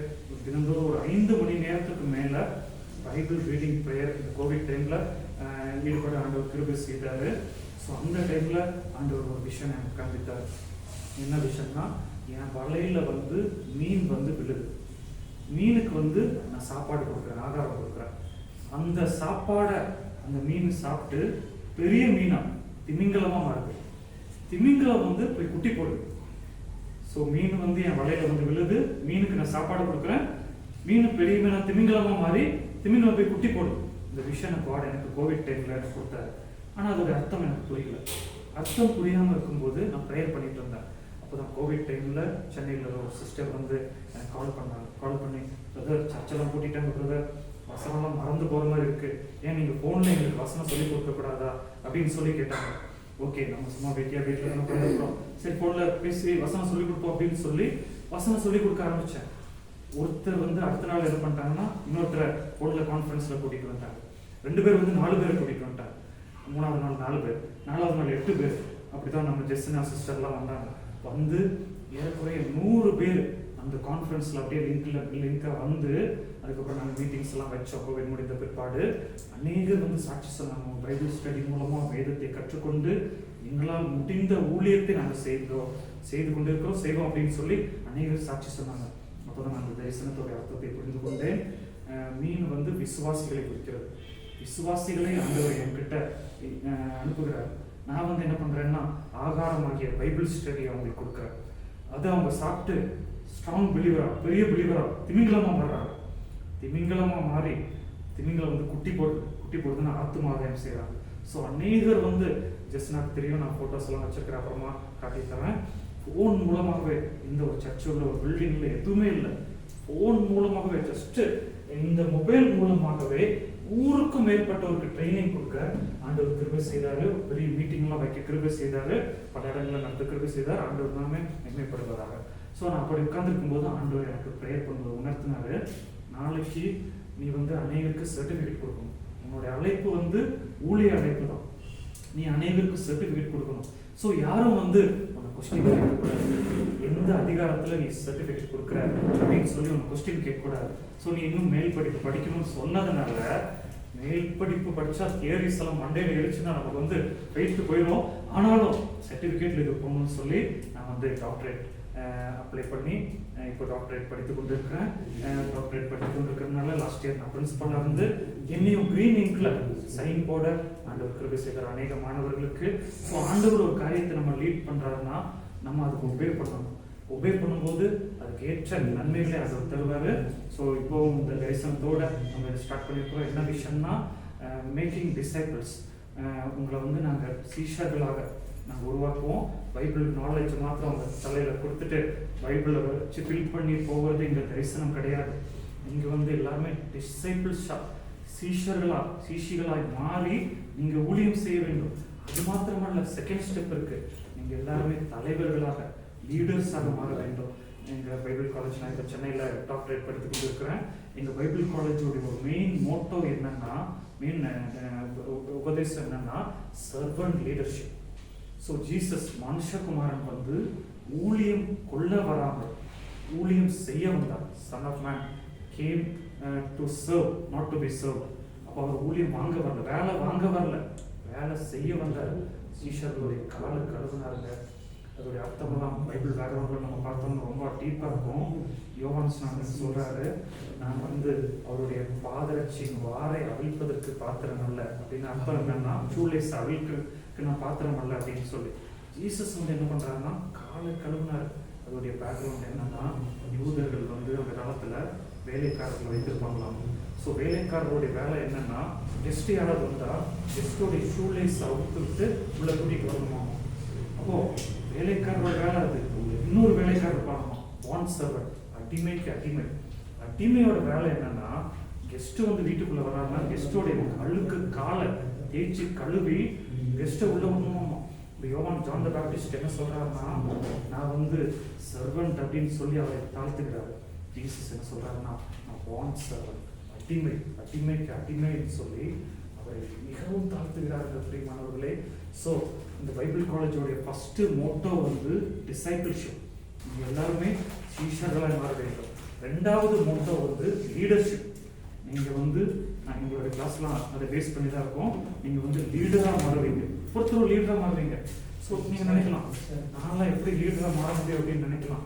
ஆனால் ஆண்டவர் உங்களை லீடராக மாறுவதற்கு கொண்டு வந்திருக்கிறார். ஸோ பாஸுக்கும் லீடருக்கும் வித்தியாசம் இருக்குது. பாஸ் நான் என்னென்னா இங்கே சேரில் உட்காந்துட்டு அதை பண்ணு இதை பண்ண அப்படின்னு சொல்லி அதிகாரம் பண்ணுறவங்க வந்து பாஸ். லீடர்னா அங்கே நம்ம பண்ணுவோம், இறங்கி நம்ம பண்ணுவோம். ஊழியத்துக்கு லீடர் போகும்போது ஃபர்ஸ்ட் ட்ராக்ஸ் லீடர் கொடுத்து ஃபர்ஸ்ட் அடி லீடர் வாங்குவார். அப்புறம் தான் பின்னாடி மக்களை வர வைப்பார். பாஸ் வந்து எப்படின்னா, பாஸ் இங்கே உட்காந்துட்டு நீங்கள் போய் ஊழியம் செய்யுங்க அனுப்பி விட்டுருவார். ஸோ நம்ம எல்லாருமே வந்து லீடராக மாற போகிறோம். அதுக்கு வைத்திருக்கிறோம். தேவன் தாமே நமக்கு அதை கிருபை செய்வராக. ஸோ இப்போ நான் ஒரு 5 minutes பிரேக் எடுத்துக்கோம். பிரேக் எடுத்துக்கலாம். ஒரு 5 டீ போட்டுருக்குறாங்க. சரி, ஓகே.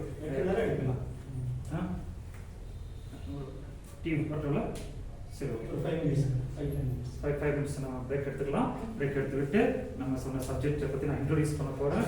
பேசிக் கிறிஸ்டியன் டாக்டரின், வேதாகம அடிப்படை உபதேசங்கள்னா என்ன, இது ஃபவுண்டேஷன் ரொம்ப ஸ்ட்ராங்காக நம்ம தெரிஞ்சுக்கணும். இந்த பில்டிங்கில் 3 மாடி பில்டிங் நினைக்கிறேன். இந்த 3 மாடி பில்டிங்க்கு கீழே போய் பார்த்தீங்கன்னா 1 மாடி அளவுக்கு ஃபவுண்டேஷன் போட்டுருப்பாங்க. போடும்போது தான் 3 மாடி நிற்கும். ஸோ நம்ம விசுவாசத்தில் ஊழியத்துக்கு வந்து ஃபவுண்டேஷன் ரொம்ப முக்கியம். பைபிள் ஸ்டடி மெத்தட்ஸும் அந்த ஃபவுண்டேஷன் தான். அதுக்கப்புறம் நம்ம மேலே கெட்டும்போது தான் நம்ம ஊழியம் வந்து ஸ்ட்ராங்காக இருக்கும். ஃபவுண்டேஷன் ஸ்ட்ராங்காக இல்லைன்னா நம்ம மேலே கெட்ட என்ன ஆகிடும்னா ஷேக்காகி விழுந்துடும். ஸோ ஃபவுண்டேஷன் நீங்கள் ஸ்ட்ராங்காக வைத்துக்கொள்ளுங்க. ஸோ இந்த 1 year வந்து நீங்கள் சாட்டர்டே வந்து மார்க் பண்ணி வச்சுருங்க. என்ன நடந்தாலும் சரி, சாட்டர்டே வந்து பைபிள் காலேஜுக்கு வருவேன்.